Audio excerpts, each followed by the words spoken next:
শহরের নামকরা মাস্তান রাফিদের যৌনাঙ্গ কেটে কে যেন ইয়ামিনের ফেয়ার অ্যান্ড লাভলি বিজ্ঞাপন পোস্টারের মাঝ বরাবর লটকে রেখে দিয়ে গেছে।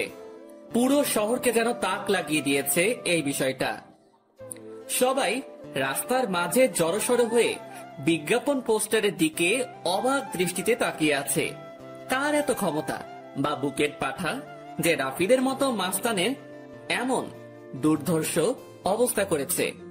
আমি কলেজের দিকেই যাচ্ছিলাম, কিন্তু মানুষের হট্টগোল দেখে সেখানেই দাঁড়িয়ে গেলাম।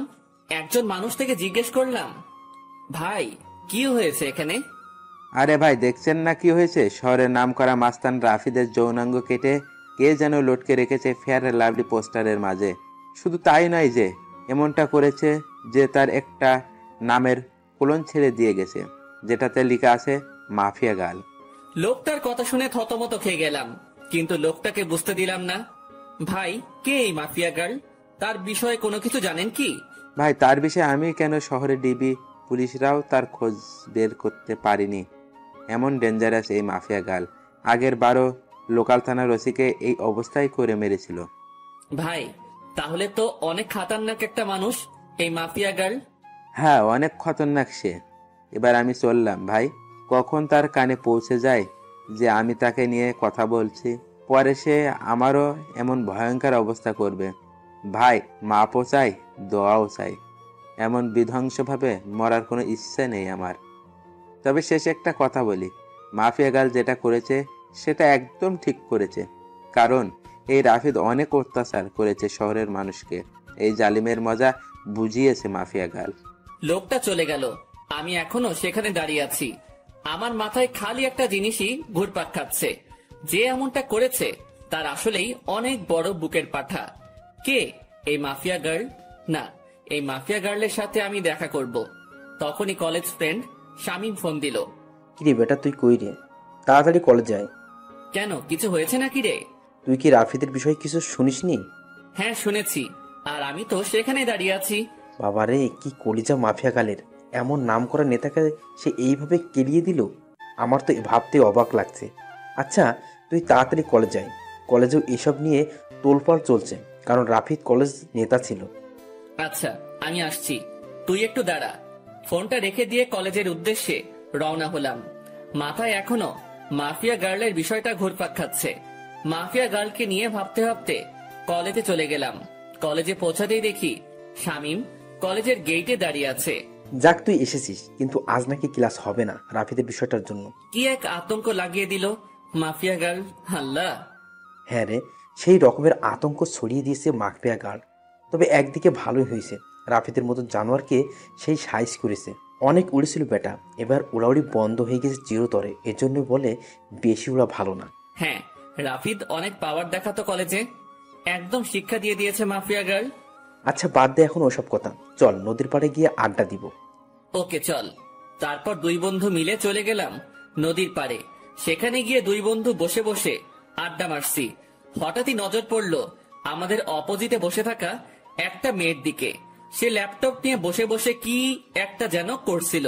মেয়েটাকে ঠিক মতন দেখা যাচ্ছে না, কারণ চুলের কারণে পুরো চেহারা ঢেকে আছে।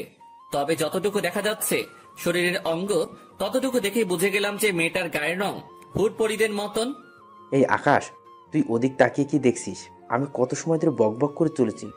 আরে দেখ না, সামনে বসে থাকা মেয়েটার দিকে কেমন মগ্ন হয়ে ল্যাপটপে কাজ করছে। আরে, এ তো আমাদের কলেজের রামিসা, যে কিনা কলেজের টপার, সবসময় পড়ালেখা নিয়ে মগ্ন থাকে। এখন নিশ্চয়ই ল্যাপটপে পড়ালেখা নিয়ে গবেষণা চলছে। শামীম, তুই একটা জিনিস লক্ষ্য করেছিস? মেয়েটার তার চুলগুলো কত লম্বা লম্বা, আর গায়ের রংটাও পুরো দুধে আলতা। হ্যাঁ, সে আমি অনেক আগ থেকে জানি, কারণ কলেজের সবাই ওর জন্য পাগল, কিন্তু সে কাউকে পাত্তা দেয় না। সারাদিন পড়ালেখা নিয়ে পড়ে থাকে, তার কাছে এসবের কোনো টাইম নাই। কিন্তু বন্ধু, মেয়েটাকে দেখে না আমার ভিতরে কেমন ঘুটাঘুটি হচ্ছে। মনে হচ্ছে যেন মেয়েটা আমার ভবিষ্যৎ বউ হবে। সেই স্বপ্ন কোনোদিনই পূরণ হবে না তোর, কারণ আমাদের মতো ছাগলের কপালে এসব মেয়ে কখনোই জুটবে না।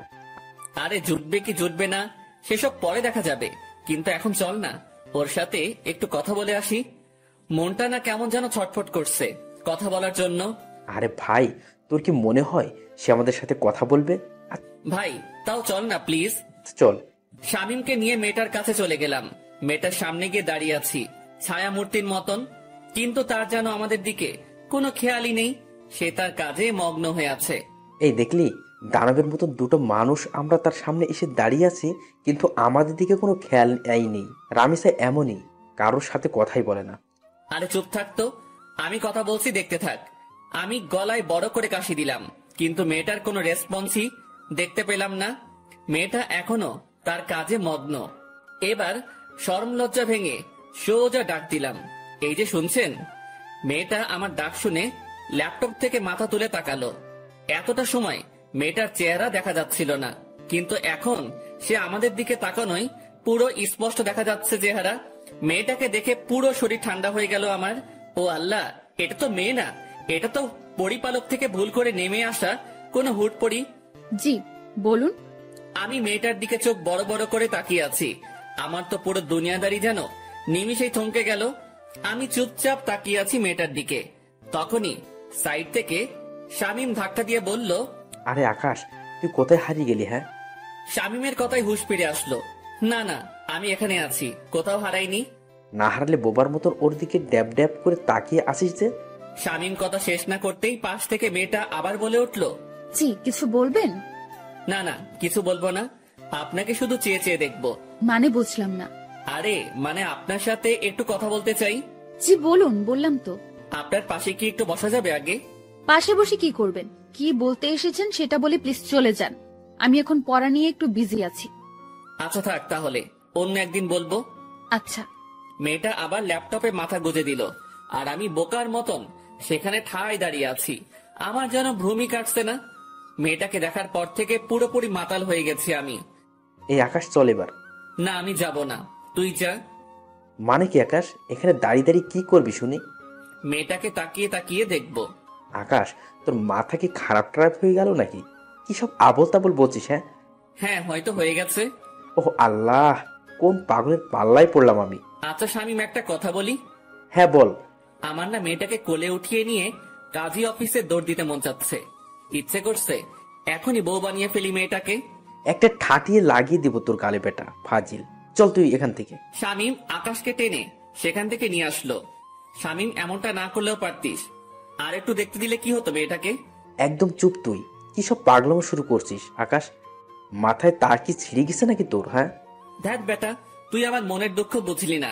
থাক তুই, আমি বাসায় গেলাম। শামীমকে ফেলে রেখে সেখান থেকে সোজা বাসায় চলে আসলাম।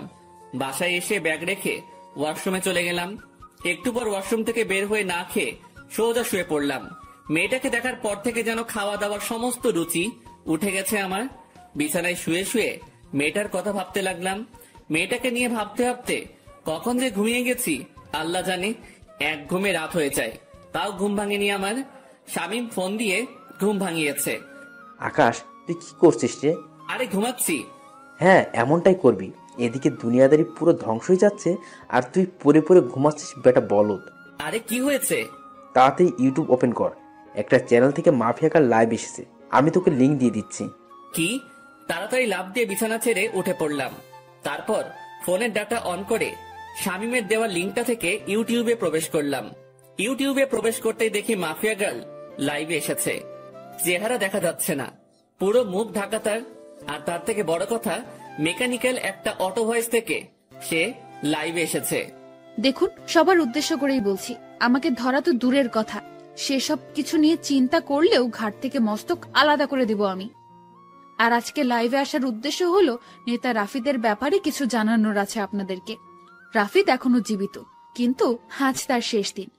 আগামীকাল শহরের যে কোনো এক স্থানে রাফিদের লাশ আমি ফেলে রেখে যাব।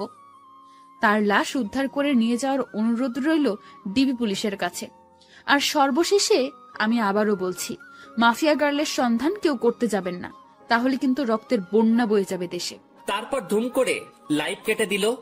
মাফিয়া গার্লের সাহস দেখে শুধু অবাক হচ্ছি।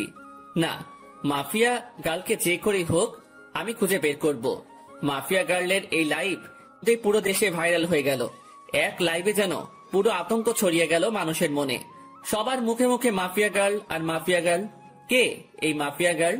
সবার একটাই প্রশ্ন, একটু পর চ্যানেল আর লাইটটা কেটে দিল মাফিয়া গার্ল। পুরো সবকিছু সে ভ্যানিশ করে দিয়েছে, পুরোপুরি উদাও হয়ে গেল সমস্ত কিছু। কিন্তু সবার মুখে মুখেই মাফিয়া গার্লের নাম ছড়িয়ে গেছে। ফেসবুক, টুইটার, যেখানেই যাই সেখানেই মাফিয়া গার্ল নিয়ে পোস্ট। বাপরে বাপ, এটা কি মেয়ে নাকি মানুষরূপী কোনো চিতাবাঘ? আল্লাহ ভালো জানে। এসব নিয়ে ভাবতে ভাবতে আরো কিছু সময় চলে গেল। না, এসব নিয়ে এখন আর ভাবা চলবে না, আগে গিয়ে কিছু খেয়ে নেই। বিছানা ছেড়ে উঠে পড়লাম। তারপর হাত মুখে পানির ছিটা দিয়ে এসে কিছু খেয়ে নিয়ে আবারও ঘুমিয়ে পড়লাম। সকালবেলা ঘুম ভাঙলো ফোনের আওয়াজে। কে যেন কিছু একটা মেইল করেছে। ঘুমের ঘোরে ফোনটা হাতে নিয়ে মেইলটা ওপেন করলাম। দেখলাম একটা ভয়েস মেইল। ভয়েসটা প্লে করলাম। প্লে করতেই আমার পুরো হুঁশ উড়ে গেল। আমি এক লাফ দিয়ে সোজা বিছানা ছেড়ে উঠে দাঁড়িয়ে গেলাম। মাফিয়া গার্লের সেই ভয়ঙ্কর আওয়াজে কেউ আমায় মেইল করেছে। বৎস, আমার অস্তিত্ব তালাশ করতে চেও না। আমার অস্তিত্ব তালাশ করতে গেলে নিজের অস্তিত্বই হারিয়ে ফেলবে। ভয়েসটা শুনে থতমত খেয়ে গেলাম। এটা কি করে সম্ভব? মাফিয়া গার্ল আমায় ভয়েস মেইল করেছে। শুধু তাই নয়, আমি মাফিয়া গার্লের তালাশ করছি, সেটা সে জানলো কি করে? বাপরে বাপ, কি ডেঞ্জারাস মেয়ে রে বাবা! আমায় মেইল করে শাসায়। মাথায় তো কিছুই কাজ করছে না ভয়েসটা শোনার পর থেকে। কিন্তু আমি তো থেমে থাকবো না। আমি মাফিয়া গার্লের খোঁজ বের করেই ছাড়বো। সে যত বড় মাফিয়াই হোক না কেন, আমি আকাশও কম না। চুপসে আছি বলে আমাকে ভয় পেতে হবে এমন কোনো কিছুই নয়। মাফিয়া গার্লও জানে না যে আমি কত বড় খেলোয়াড়। যেদিন আমি খেলতে নেমে যাব সেদিন এমন মাফিয়া গার্ল পথে পথে হোঁচট খেয়ে মরবে। এসব নিয়ে চিন্তা ভাবনা করছি। তখনই দেওয়াল ঘড়িটায় 9টা অ্যালার্ম বেজে উঠল। ও আল্লাহ, 9টা বেজে গেছে কখন? আমার তো কলেজ যেতে হবে। তাড়াতাড়ি বিছানা ছেড়ে উঠে পড়লাম। তারপর ফ্রেশ হয়ে হালকা পাতলা কিছু নাস্তা করে কলেজের উদ্দেশ্যে রওনা হলাম। হেঁটেই রওনা হয়েছি। আরে ধুর, আমার পরিচয় দিতে তো ভুলেই গেছি সবাইকে। চলেন পরিচয় পর্বটা শেষ করে ফেলি। আমি বরাবরের মতোই আকাশ, আপনাদের সাথে আছি। পড়াশোনার সুবাদে শহরে আলাদা বাসা নিয়ে থাকি, আর পুরো পরিবার, বাবা মা, ছোট বোন অন্য শহরে থাকে। আমি ইচ্ছা করেই এই কলেজে অ্যাডমিশন নিয়েছি। ইচ্ছা করে বলতে একটা রিজন আছে এই কলেজে অ্যাডমিশন নেওয়ার, সেটা গল্পের সাথে থাকলে জেনে যাবেন। সো এবার গল্পে ফেরা যাক। কলেজে পৌঁছে গেলাম। কলেজে পৌঁছাতেই দেখি গতকালে সেই রামিসা মেয়েটা গাছতলায় বসে বসে বই একটা হাতে নিয়ে পড়ছে। কোনো কিছু না ভেবে মেয়েটার দিকে এগিয়ে গেলাম, কারণ এখনো ক্লাস শুরু হয়নি, আর ক্লাস হবে কিনা সেটাও সন্দেহ। মেয়েটার কাছে গিয়ে দাঁড়িয়ে আছি। মেয়ে আমায় দেখে আজ নিজ থেকে কথা বলল। কালকের বিষয়টা নিয়ে কিছু বলতে আসছেন বুঝি? না, তেমন কিছু না। মানে হ্যাঁ, মেয়েটার এমন ধারা কথা শুনে কি বলবো, সবটাই গুলিয়ে গেছে। তো বলুন। আচ্ছা, আপনার সাথে কি ফ্রেন্ডশিপ করা যাবে? না, ফ্রেন্ডশিপ করা যাবে না, কারণ আমি কোনো ছেলের সাথেই চলাফেরা করি না। প্লিজ না করিয়েন না। আমি কিন্তু একদম বাজে ছেলে না। তাও আমি পারবো না। তবে হ্যাঁ, পড়ালেখা নিয়ে টুকটাক কথা বলার প্রয়োজন হলে বলতে পারবেন। আচ্ছা ঠিক আছে। কিন্তু আপনাকে তো কলেজে নতুন মনে হচ্ছে। হ্যাঁ, আমি নতুন। 1 মাস আগে অ্যাডমিশন নিয়েছে এই কলেজে, অন্য কলেজ থেকে ট্রান্সফার হয়ে। তবে রেগুলার হয়েছি 1 সপ্তাহ হবে। কোন ইয়ারে অ্যাডমিশন নিয়েছেন? সেকেন্ড ইয়ারে। আপনি? ও, আপনিও তাহলে আমার সেম ক্লাস। তার মানে আপনিও সেকেন্ড ইয়ারে পড়েন? হ্যাঁ। আচ্ছা, এখন আমি একটু বিজি পড়া নিয়ে। আপনার সাথে পরে কথা হবে, কেমন? আচ্ছা ঠিক আছে, সে না হয় পরে কথা বলবো। কিন্তু একটা কথা, আমরা যেহেতু একই ইয়ারের, তাহলে তুমি করে বলা যায়। আমি আপনি ডেকেই মজা পাই। আচ্ছা ঠিক আছে, যেমনটা আপনার মর্জি। সেখান থেকে চলে আসলাম। বাপরে বাপ, কি মেয়ে! ভাও এই দিচ্ছে না। আমার মনে জলে আগুন, আর সে বাজায় সাপের বিন। তবে সমস্যা নেই, তোমায় তো আমি নিজের করেই ছাড়বো। তোমায় নিজের মনে ফিক্সড করে নিয়েছি, বিয়ে করলে তোমায় করব। সেখান থেকে আসতে না আসতেই শামীম কলেজের গেট দিয়ে প্রবেশ করলো। কিরে, তুই এখন এলি? এই তো একটু আগে। আচ্ছা চল ক্যান্টিনের দিকে যাই। কলেজের পরিবেশ দেখে তো মনে হচ্ছে না যে আজ ক্লাস হবে। আমারও তাই মনে হচ্ছে। চলো তাহলে ক্যান্টিনেই যাই। তারপর দুজন মিলে ক্যান্টিনে চলে গেলাম। কলেজে যেদিন অ্যাডমিশন নিয়েছি সেদিনই শামীমের সাথে আমার পরিচয় হয়েছে। অল্প কয়েকদিনে খুব ভালো বন্ধু হয়ে উঠেছি আমরা। 2 বন্ধু মিলে ক্যান্টিনে বসে বসে কফি খাচ্ছিলাম। তখনই আশেপাশের লোকজন সবাই একদিকে দৌড়ে ছুটে যাচ্ছে। একজনকে ডেকে জিজ্ঞেস করলাম, ভাই কি হয়েছে? আপনারা এভাবে দৌড়াচ্ছেন কেন? আরে ভাই, আপনারা কোন দুনিয়ায় থাকেন? হ্যাঁ, যে কোনো কিছুই বলতে পারেন না? ভাই, এই দুনিয়াতেই আছি, কিন্তু কি হয়েছে সেটা তো বলবেন। আরে মাফিয়া গার্ল রাফিদকে মেরে ওর লাশ চৌরাস্তার মোড়ে লটকে রেখে দিয়ে গেছে। লোকটার কথা শুনে মাথায় বড়সড় একটা বাজ পড়লো। মাফিয়া গার্ল সত্যি তাহলে রাফিদকে মেরে ফেলেছে। শামীম, চল তো তাড়াতাড়ি। হ্যাঁ চল। শামীমকে নিয়ে তাড়াতাড়ি চৌরাস্তার মোড়ে চলে গেলাম। সেখানে গিয়ে দেখি কয়েক হাজার মানুষ একত্রে জমা হয়েছে, আর চৌরাস্তার মোড়ে একটা বড় গাছের উপরে রাফিদের লাশ ঝুলছে। রাফিদের লাশ দেখে নিজেরই কলিজা কেঁপে উঠল। একটা মেয়ের পক্ষে কি করে সম্ভব এটা? একটা মেয়ে শহরের নামকরা নেতাকে এমন বিভৎসভাবে মারল যে দেখে বিশ্বাসই হচ্ছে না। চুপচাপ সেখানে নীরব দর্শকের মতন দাঁড়িয়ে আছি। ডিবি পুলিশ রাফিদের লাশ গাছ থেকে নামাচ্ছে। রাফিদের সারা শরীরে স্পট। মানুষজনকে ঠেলে ডিবি পুলিশের দিকে এগিয়ে গেলাম। ডিবি পুলিশ রাফিদের লাশ মাটিতে নামালো। তাকে মাটিতে নামিয়ে শরীরের তল্লাশি চালিয়ে দেখে রাফিদের পকেটে একটা চিঠি, যেটাতে লেখা আছে, আজ দুপুর 3টায় আমি কালকের ন্যায় লাইভে আসবো, সবাই তৈরি থাকেন ধামাকার জন্য। মাফিয়া গার্লের চিঠি পড়ে সবার চোখ কপালে উঠে গেল। কি করতে যাচ্ছে মাফিয়া গার্ল? রাফিদকে তো মেরে ফেলেছে, আবার কি নতুন করে ধামাকা দিবে সে? না, আজ লাইভ দেখতে হবে। এদিকে ডিবি পুলিশ সবার স্থান ত্যাগ করতে বলল। সবাই যে যার মতন চলে গেল। আমিও চলে আসলাম বাসায়। কলেজের দিকে আর গেলাম না। বাসায় এসে 3টা বাজার অপেক্ষা করছি। দুপুর 3টা বাজতে আর 2 মিনিট বাকি। তখনই মাফিয়া গার্লের সেই ইউটিউব লিংকে ক্লিক করলাম, আর চ্যানেলটা ওপেন হয়ে গেল। 3টা বেজে গেছে, আর সাথে সাথে চ্যানেলটা থেকে মাফিয়া গার্ল লাইভে চলে আসলো। সে গতকালের ন্যায় মেকানিক্যাল একটা টোন ব্যবহার করে লাইভে এসেছে। আমি জানি আপনারা সবাই আমার লাইভের জন্য অপেক্ষা করছেন, সো অপেক্ষার প্রহর কেটে গেছে, আমি চলে এসেছি। এবার হবে আসল ধামাকা। আপনারা সবাই রাফিদের লাশ তো পেয়ে গেছেন, এবার লিস্টে রয়েছে এসপি ওসমান। তার মরার পালা চলে এসেছে। এসপি ওসমান, মৃত্যুর জন্য তৈরি হয়ে নে। এবার তোকে আমার হাত থেকে কেউ রক্ষা করতে পারবে না। সমাজের আড়ালে লুকিয়ে থাকা সব কটা মুখোশধারীকে এইভাবে ভয়ানক মৃত্যুদণ্ড দিব আমি। কেউ তোদেরকে আমার হাত থেকে বাঁচাতে পারবে না। আর শুনে রাখেন সকলেই, আমি কোনো খারাপ কাজ করছি না, সমাজের নষ্টাগুলোকে বেছে বেছে সাজা দিচ্ছি। এসপি ওসমানের মৃত্যুর পর বাকি টার্গেটের নাম আমি বলে দেব। এসব কিছু আমি সমাজের ভালোর জন্যই করছি। তবে হ্যাঁ, আমার পার্সোনাল একটা মাকসাদ আছে, সেটা হলো আমি আগুনের সাথে দেখা করতে চাই। এসব করে সে যেন নিজেই আমার কাজকর্ম দেখে আমার সাথে দেখা করে। যতদিন না সে আমার সাথে দেখা করবে ততদিন আমি এইরূপ কাজ করেই যাব। মাফিয়া গার্লের মুখে আগুন নামটা শুনে ভিতরে ছ্যাত করে উঠল। আল্লাহ, এ তো দেখি উল্টো চক্র। যেখানে মাফিয়া গার্লকে আমি খুঁজছি সেখানে সে উল্টো আগুনের তালাশ করছে। না, মাফিয়া গার্লের খোঁজ বের করতেই হবে, যে করে হোক না কেন। আমি মাফিয়া গার্লকে খুঁজে বের করবই। তবে আগে মাফিয়া গার্লের পরিশেষটা শুনি, সে কি বলতে চাই। আগুন, আপনি যেখানেই আছেন না কেন, আপনি যদি আমার তালাশ না করেন তাহলে এসব কোনোদিনও বন্ধ করব না আমি।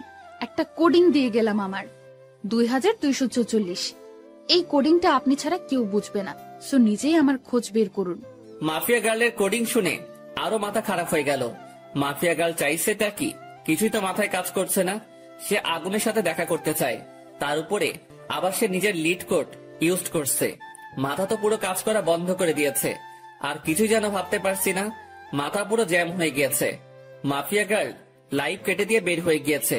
এদিকে আমার মাথায় প্যাটার্ন পড়ে গেছে, মস্তিষ্ক পুরো নিস্তেজ হয়ে গেছে আমার। না, আর না, আগে নিজেকে একটু রিল্যাক্স করি, পরে না হয় মাফিয়া গার্লকে নিয়ে ভাবা যাবে। ডাটা অফ করে দিয়ে শুয়ে পড়লাম। এখন একটু ঘুমাবো, পরে না হয় ঘুম থেকে উঠে বিষয়টা নিয়ে ভাবা যাবে। যেমন ভাবা তেমন কাজ, সব চিন্তা একপাশে রেখে ঘুমিয়ে পড়লাম। বিকাল বেলায় ঘুম থেকে উঠে বাহিরে চলে গেলাম। মাথা কেমন যেন ভারী হয়ে আছে। তাড়াতাড়ি কাকুর দোকানে যেতে হবে আমার, না হয় মাথা ঠিক হবে না।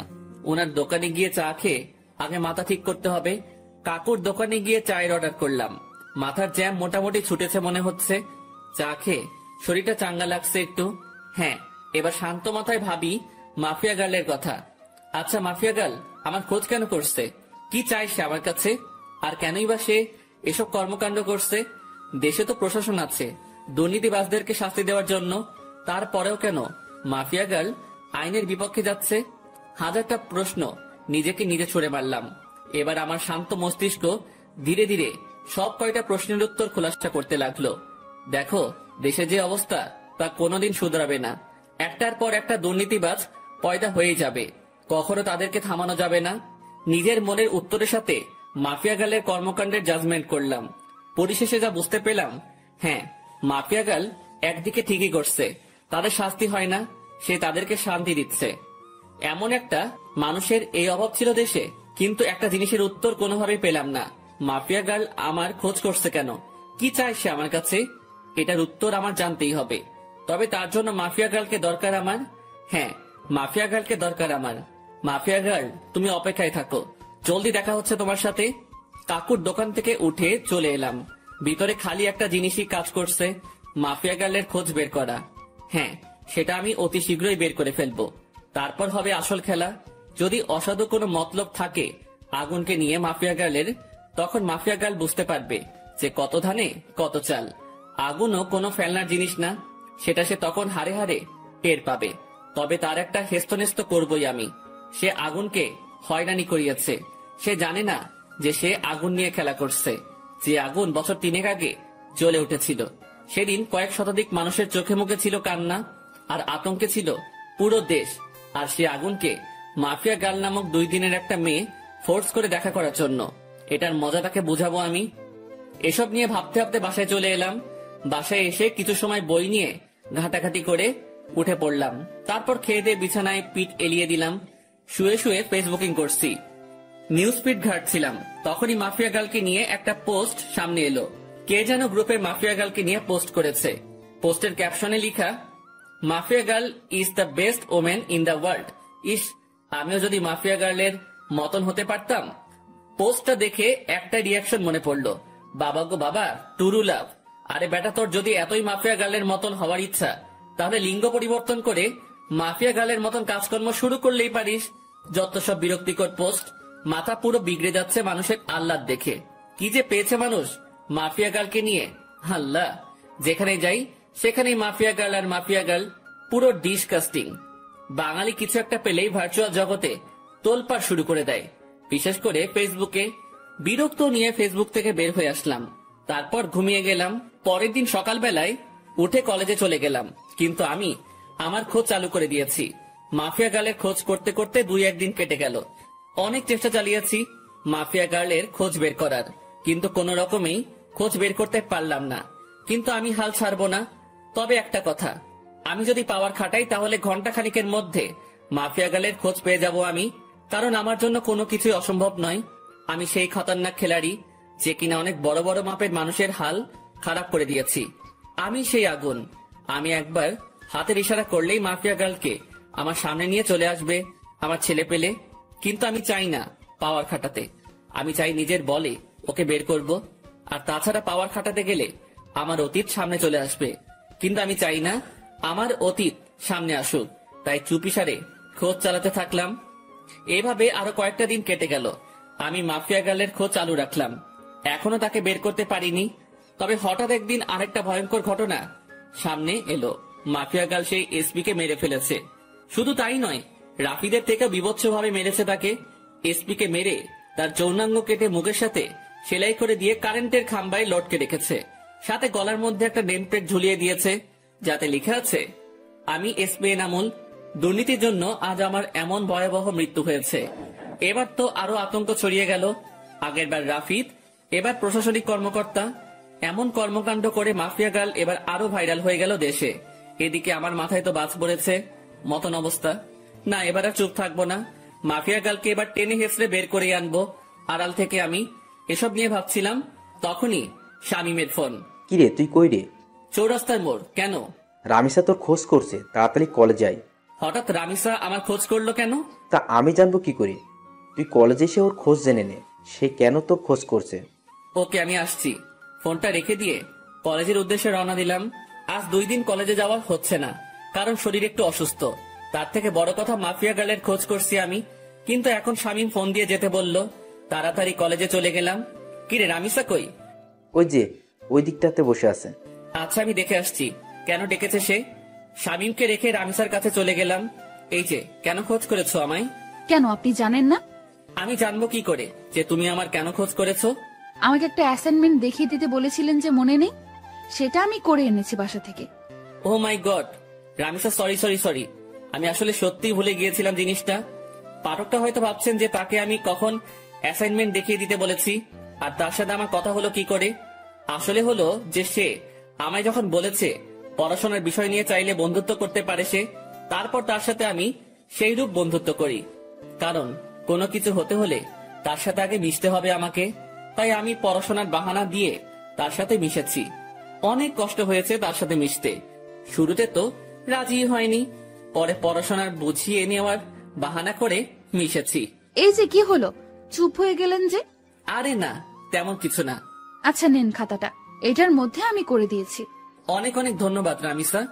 তারপর রামিসার হাত থেকে খাতাটা নিলাম, কিন্তু হঠাৎ চোখ গেল তার হাতের আঙুলের দিকে। আঙুলের পাশে একটা সামান্য করে কালো দাগ, যেই দাগটা আমার মোটামুটি পরিচিত। কার হাত যেন দেখেছি আমি এমন একটা কালো দাগ। দেবাঙ্গে প্রেসার দিলাম, তখনই মনে পড়লো মাফিয়া গার্ল যখন লাইভে এসেছিল তখন তার হাতেও এমন একটা কালো দাগ ছিল। যদিও তার চেহারা কালো কাপড়ে ঢাকা ছিল, কিন্তু আঙুলের পাশের কালো দাগটা স্পষ্ট দেখা গিয়েছিল। মাথা পুরো চক্কর দিয়ে উঠলো জিনিসটা ভাবতেই। তার মানে কি এই রামিসাই সেই মাফিয়া গার্ল? ভিতরে ভিতরে কৌতূহল কাজ করছে একটা। না, কৌতূহল আর পুষে রাখবো না। সোজা রামিসাকে জিজ্ঞেস করলাম, রামিসা তোমার হাতে ওটা কিসের দাগ? রামিসা আকাশের কথা শুনে থতমত খেয়ে যায়। কিসের দাগ? হাতের আঙুলের পাশে একটা কালো দাগ দেখলাম। আমি সেটার কথা বলছি। আমার কথা শুনে রামিসা কেমন যেন ঘাবড়ে গেল। না না, ওটা কিছু না, এমনিতেই চোট লেগেছিল ছোট থাকতে আমার, তখন এই আঙ্গুলের পাশে কালো স্পটটা পড়েছে। ও, কিন্তু দাগটা না আমার বেশ পরিচিত। আরে কি বলছেন এসব? হ্যাঁ, আমার হাতের স্পট আপনার পরিচিত হবে কি করে? আপনার কি মাথা গেছে নাকি? হ্যাঁ না, মাথা যায়নি। আচ্ছা থাক, বাদ দাও এখন এসব কথা। এখন ওঠা যাক, কারণ অ্যাসাইনমেন্ট করে দিয়েছো, সেটা বাসায় গিয়ে খাতায় উঠাতে হবে। আচ্ছা ঠিক আছে, আপনি যান, আমি আরো কিছু সময় এখানেই বসে পড়বো। আচ্ছা। তারপর সেখান থেকে চলে এলাম, কিন্তু মনের ভিতর কেমন যেন একটা খটকা লাগছে। মাফিয়া গার্লের হাতে যেমন কালো দাগ, ঠিক তেমন কালো দাগ রামিসার হাতে। এটা কি করে সম্ভব? আর তাছাড়া রামিসার সাথে কথা বলার সময় লক্ষ্য করেছি সে কেমন যেন ঘাবড়েছিল। সে যদি সত্যি মাফিয়া গার্ল না হয় তাহলে ঘাবড়েছিল কেন? দূর, মাথায় কিছুই কাজ করছে না। না, এসব নিয়ে আর ভাবতে পারছি না। এবার আড়াল থেকেই মাফিয়া গার্লের তালাশ করব। এসব নিয়ে ভাবতে ভাবতে হাঁটছিলাম, তখনই শামীম ডাক দিল। সে আমার জন্য গেটের সামনে দাঁড়িয়ে অপেক্ষা করছিল। কি রে, কেন ডেকেছে রামিসা তোকে? আরে, অ্যাসাইনমেন্ট করার কাজে সাহায্য চেয়েছিলাম, সে সেটা বাসা থেকে করে এনেছে আমার জন্য, সেটাই দিতে ডেকেছিল। ও ভালো, কিন্তু আকাশ, আমার না একটা জিনিস খটকা লাগে। মেয়েটা কেমন যেন অদ্ভুত, কেমন সারাদিন পড়ালেখা নিয়ে ডুবে থাকে, কারোর সাথে তেমন মেশে না, সবসময় একা একা থাকে। কিন্তু এটার রিজন কি? এটার পিছনে হয়তো বড় কোনো রহস্য লুকিয়ে আছে। কারণ দেখ, যারা সবসময় চুপচাপ থাকে তারাই কিন্তু পরবর্তীতে গিয়ে ক্রিমিনাল বের হয়। হ্যাঁ, আমারও খটকা লাগে জিনিসটা নিয়ে, তবে আমরা পজিটিভ ভাবে নিলেই পারি। হয়তোবা সে জীবনে অনেক বড় ধাক্কা খেয়েছে, তাই এমন নিশ্চুপ হয়ে গেছে। হ্যাঁ, হতেই পারে। আচ্ছা ছাড় এখন এসব কথা, চল বাসার দিকে রওনা দিই।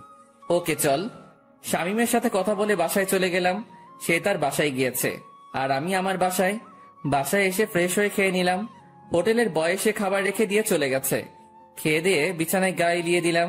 ফোনটা হাতে নিয়ে ডাটা অন করলাম, ফেসবুকিং করব একটু। কিন্তু অবাক কাণ্ডটা তখনই ঘটলো যখন আমি ফেসবুক অ্যাপসটাতে প্রবেশ করলাম। আমার ফেসবুক অ্যাকাউন্ট অন্য কেউ কন্ট্রোলে নিয়ে নিয়েছে, তবে আমি ফেসবুকে প্রবেশ করলাম ইজিলি ভাবে। আমার অ্যাকাউন্ট অন্য কারো কন্ট্রোলে, সেটা শিওর হলাম মেসেঞ্জার দেখে। আমার নিজের ইনবক্সে অটোমেটিক মেসেজ আসছে। কি রে, অনেক উড়াউড়ি করছিস মনে হয়। মানে বুঝলাম না, আপনি কে আর আমার আইডি কেন হ্যাক করেছেন? আমি কে সেটা আমার কথা শুনেই বুঝে যাবি। আর আইডি হ্যাক করেছি তোর 12টা বাজাতে। মানে আমি আপনার কি ক্ষতি করেছি যে আপনি আমার 12টা বাজাতে আমার আইডি হ্যাক করেছেন? তুই আমার পিছু কেন লেগেছিস? কি মনে করিস তুই নিজেকে? হ্যাঁ, লুকিয়ে খুঁজে বের করে ফেলবি? এত সহজ সবকিছু? কথা শুনে বুঝতে বাকি নাই যে মাফিয়া গার্ল আমার অ্যাকাউন্ট হ্যাক করে নিজের আয়ত্তে নিয়ে নিয়েছে। তাড়াতাড়ি সেটিংসে চলে গেলাম। সেখানে গিয়ে ইনফরমেশন চেক করে দেখি আমার সমস্ত কিছু মাফিয়া গার্ল পরিবর্তন করে ফেলেছে। নাম্বার, জিমেল সবকিছু পরিবর্তন করে নিজের মেইল বসিয়ে দিয়েছে। আরে, সেটিং এ গিয়ে কোনো লাভ নাই। সবকিছু আমার আয়ত্তে। তোর অ্যাকাউন্ট পুরোপুরি ভাবে হ্যাক করে নিয়েছি আমি। তাহলে আমি আইডিতে প্রবেশ করলাম কি করে?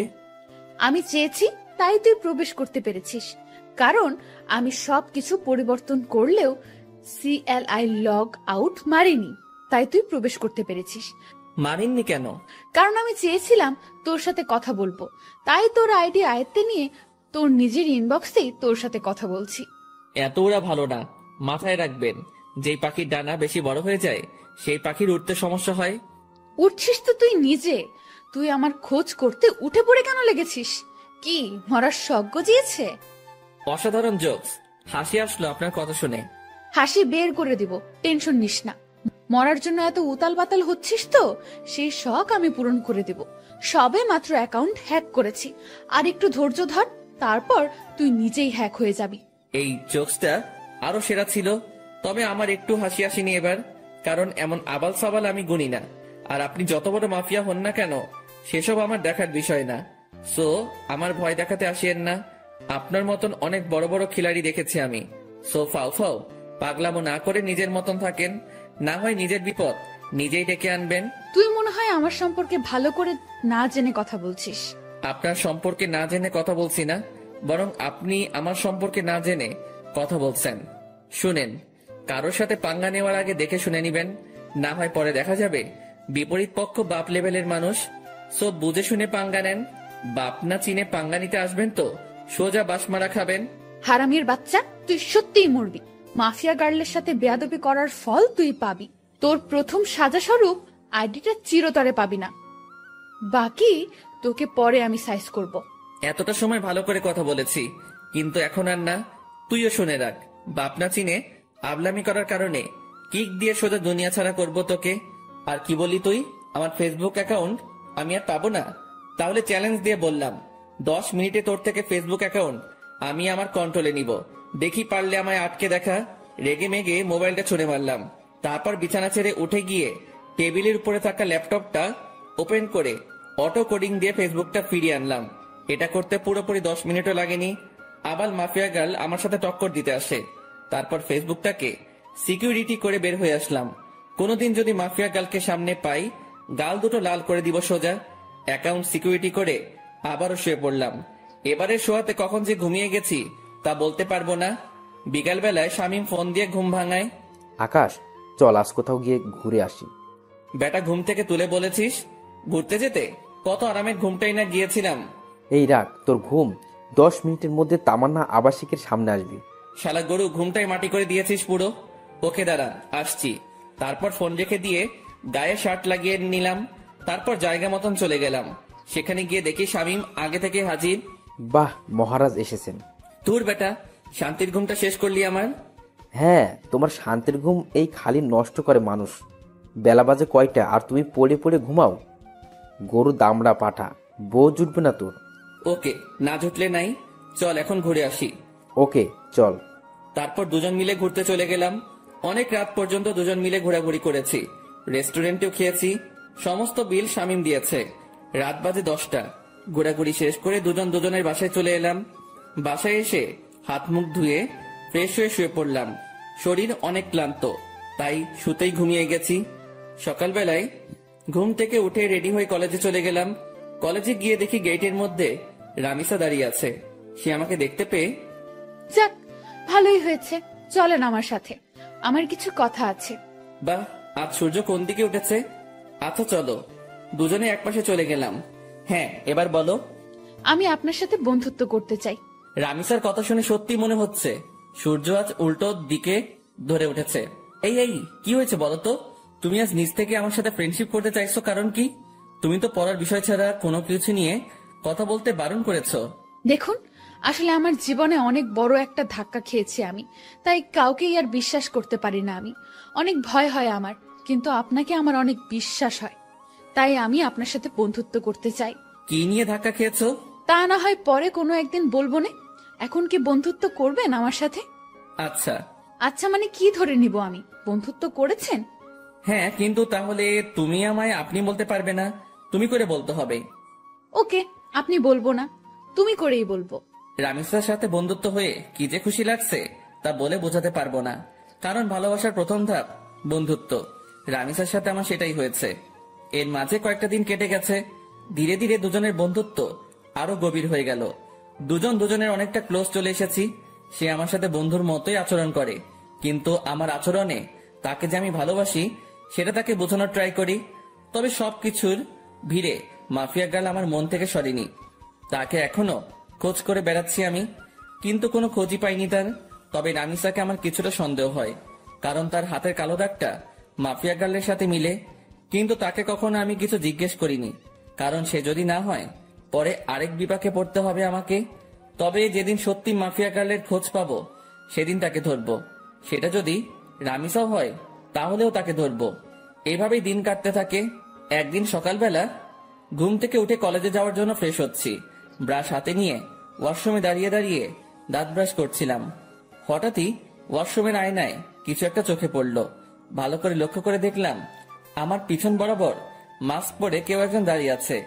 মাস্ক আর চেহারার আকৃতি দেখে বুঝতে বাকি রইল না আমার যে আমার পিছনে মাফিয়া গার্ল দাঁড়িয়ে আছে। আজ মাফিয়া গার্লের শেষ দিন, কেমন ঘটিয়ে দিব আজ মাফিয়া গার্লের। সাথে সাথে ঘাড় ঘুরিয়ে পিছনে তাকালাম, কিন্তু অবাক করা বিষয়, পিছনে কাউকে দেখতে পেলাম না। মিনিটের মধ্যে মাফিয়া গার্ল যেন কোথায় হাওয়া হয়ে গেল। কিরে, গেল কোথায় সে? সারা ওয়াশরুম চোখ বুলিয়ে দেখতে লাগলাম, কিন্তু কোথাও মাফিয়া গার্লকে দেখতে পেলাম না। মিনিটের মধ্যে কোথাও উদা হয়ে গেলাম মাফিয়া গার্ল। মাথায় তো কিছু খেলছে না। চার দেওয়ালের মাঝ থেকে হাওয়া কি করে হয়ে গেল সে? মাফিয়া গার্ল কি সত্যি এখানে এসেছিল, না আমি চোখে ধাঁধা খেয়েছি? নিজেকে চিমটি কেটে দেখলাম, না সত্যি তো এখানে কেউ নাই। তার মানে আমি ধাঁধা খেয়েছি। উফ আল্লাহ, এই মাফিয়া গার্লকে যে আমি কি করব তা আমি নিজেও জানি না। খালি সময়ের অপেক্ষায় আছি, সময়টা হোক একবার। তারপর তাড়াতাড়ি ফ্রেশ হয়ে বের হয়ে এলাম ওয়াশরুম থেকে। তারপর নাস্তা করে কলেজের উদ্দেশ্যে রওনা হলাম। কলেজে পৌঁছে রামিসার সাথে ক্লাসে চলে গেলাম। শামীম আজ কেন জানি কলেজে আসেনি। আমি আর রামিসা ক্লাস শেষ করে আড্ডা দিতে বসলাম একটা নির্জন জায়গায়। আচ্ছা আকাশ, তোমায় একটা কথা বলি আমি। হ্যাঁ বলো। আচ্ছা, কোনোদিন যদি আমার সম্পর্কে এমন কোনো কিছু শোনো তুমি, যেটা তুমি কোনোদিন আমার থেকে এক্সপেক্ট করনি। মানে কি, বুঝলাম না। আরে তেমন কিছু না, এমনিই বলো যে তখন তোমার রিয়াকশন কেমন হবে। অবাক করা কোনো কিছু শুনলে তো অবাকই হব, কিন্তু কি শুনবো সেটা তো বলো। আরে বললাম তো তেমন কিছু না, এমনি মনে হলো কথাটা মনের মধ্যে, তাই জিজ্ঞেস করলাম। রামিসা, তোমার একটা কথা বলি প্লিজ, আমার থেকে কখনো কোনো কথা লুকিও না তুমি। কারণ তুমি জানো না যে তোমার জন্য আমার মনে কতটুকু জায়গা রয়েছে। না, লুকাবো না কোনো কথা। আচ্ছা রামিসা, আরেকটা কথা, আমি চাই তুমি আমার সাথে সারা জীবন থাকো। সারা জীবন কি করে থাকবো? আজ না হয় একই সাথে পড়ে দেখে এতটা মিল মহব্বত, কিন্তু একদিন না একদিন তো ছেড়ে যেতেই হবে। রামিসার কথা শুনে কলিজাটা মোচড় মেরে উঠল। আমি যেন কথাটা শোনার জন্য প্রস্তুত ছিলাম না। না, যত যাই হোক, রামিসা আমায় ছেড়ে যেতে পারে না। আমি আমার জীবনের বিনিময় হলেও তাকে আটকে রাখবো আমার কাছে। খপ করে রামিসার হাত চেপে ধরলাম। আই আকাশ, কি করছো কি? রামিসা, না, তুমি আমায় ছেড়ে কখনো কোথাও যাবে না। আমি তোমায় কোথাও যেতে দিব না। যেদিন তোমায় প্রথম দেখি সেদিনই ভালোবেসে ফেলি তোমায়। প্লিজ, তুমি আমায় ছেড়ে কোথাও যাবে না। আই আকাশ, তোমার কি মাথা টাথা খারাপ হয়ে গেল নাকি? কি সব আবল তাবল বকতেছো? না, আমার মাথা খারাপ হয়নি। Ramisa, I love you. আমি তোমায় সত্যি অনেক বেশি ভালোবাসি। আকাশ, তোমার সত্যিই মাথা খারাপ হয়ে গেছে। তুমি আমার ব্যাপারে কোনো কিছুই জানো না, তা না জেনেও পাগলামি করছো। যখন সবটা জানবে তখন তুমি আমার চেহারাও দেখতে চাইবে না। না, আমি এত কিছু শুনতে চাই না। আমি ব্যাস তোমাকে চাই, আর কিছু দেখার সময় নেই আমার। আকাশ, আমায় তুমি ক্ষমা করো। আমি তোমাকে ভালোবাসতে পারবো না। তবে হ্যাঁ, তোমার ব্যাপার নিয়ে ভেবে দেখব। যদি মন থেকে কোনো সাড়া পাই তাহলে হ্যাঁ করব তোমাকে। কিন্তু আমার মনে হয় না যে আমার মন হ্যাঁ করবে, কারণ আমার জীবনের অনেক বড় একটা মাকসাদ আছে। আমার ফোকাস শুধু সেটা নিয়ে। এর মধ্যে নতুন করে প্রেম ভালোবাসা জন্ম নেবে না কখনো। রামিসা কি সব মাকসাদের কথা বলছে, কিন্তু আমার তো তাকে চাই, শুধুই তাকে চাই। না, আমি রামিসাকে নিজের করেই ছাড়বো, সেটা যে কোনো কিছু বিনিময় হোক। দরকার হয় আমার পুরনো রূপ ধারণ করব, তাও আমি রামিসাকে নিজের করে ছাড়বো। রামিসা, তোমার যত সময় লাগে তুমি নাও, তাও প্লিজ আমার তোমাকেই চাই। আকাশ, আমি বললাম তো আমি ভেবে দেখবো, প্লিজ এমন পাগলামো করো না। আচ্ছা ঠিক আছে। হ্যাঁ চলো এবার উঠা যাক, অনেকটা সময় হয়েছে, বাসায় যাওয়া দরকার। হ্যাঁ চলো। তারপর রামিসাকে বিদায় দিয়ে বাসায় চলে আসলাম। বাসায় এসে ফ্রেশ হয়ে খেয়ে দিয়ে নিত্যদিনের রুটিন ফ্লো করলাম। শুয়ে শুয়ে কিছুটা সময় ফেসবুকিং করব, তারপর ঘুমিয়ে পড়ব। আজকেও একটা অবাক করা কাণ্ড ঘটলো ফেসবুকে ঢোকার সাথে সাথে। আজকে মাফিয়া গার্ল আমার ফেসবুক অ্যাকাউন্ট হ্যাক করার চেষ্টা করেছে, কিন্তু করতে পারিনি, কারণ আমি টাইট সিকিউরিটি করে রেখেছি। কারোর বাপের সাধ্য নাই যে আমার অ্যাকাউন্ট হ্যাক করবে এখন। তৎক্ষণাৎ একটা মেইল আসলো মাফিয়া গার্ল নামক একটা ব্ল্যাঙ্ক জিমেইল থেকে। নিজেকে অনেক বড় কিছু ভাবিস তুই, আমিও দেখব তুই কতদিন নিজেকে গুটিয়ে রাখতে পারিস। মেইলটা দেখে চরম লেভেলের মেজাজ খারাপ হয়ে গেল। ইচ্ছে করছে মাফিয়া গার্লকে ধরে এনে কানের নিচে কয়েকটা লাগিয়ে দেই, কিন্তু তাকে পাবো কোথায়? তার কোনো ইনফরমেশনই তো আমার কাছে নেই। এদিকে রাগের মাত্রা আরো দ্বিগুণ হয়ে গেল। দাঁড়া, আজ তোর 12টা বাজাচ্ছি, এমন গালি দিব তোকে তুই নিজে এসেই আমার কাছে ধরা দিবি। মাফিয়া গার্লের সেই জিমেইলটাতে ক্লিক করলাম। জিমেইলটাতে ক্লিক করতে সেটা উধাও হয়ে গেল, এরর দেখাচ্ছে। জিমেইলটাতে ক্লিক করার পর আমার বুঝতে বাকি নেই যে সে আমায় ব্ল্যাঙ্ক জিমেইল থেকে মেইল করেছে, যেটা মিনিট কয়েকের মধ্যে এরর হয়ে যায়। এটা দেখে আরো রাগ উঠে গেল। এবার আর নিজেকে কন্ট্রোল করে রাখতে পারলাম না, সাথে সাথে নিলয়কে ফোন দিলাম। হ্যাঁ ভাই বলেন। কাল সকালের আগে মাফিয়া গার্লের ডিটেলস এনে দিবি আমায়। ভাই এই কাজটা আমার দ্বারা হবে কিনা জানি না, তবে আমি আমার সবটা দিয়ে ট্রাই করব। আমি পারিসনি এই শব্দটি শুনতে চাই না, আমার মাফিয়া গার্লের ডিটেলস চাই, ওর রক্ত চুষবো আমি। তারপর ফোনটা রেখে দিলাম। মাফিয়া গার্ল এবার পালিয়ে যাবি কোথায় সেটা আমিও দেখব। তারপর সারা শরীর ভরা রাগ নিয়ে ঘুমিয়ে পড়লাম।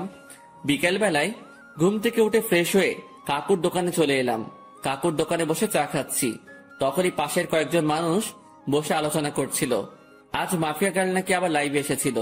লাইভে এসে শহরের নামকরা পলিটিশিয়ান ওবায়দুলকে নেক্সট টার্গেট বলে ঘোষণা করেছে। শুধু তাই নয়, আজও নাকি সে আগুনকে একটা মেসেজ দিয়েছে।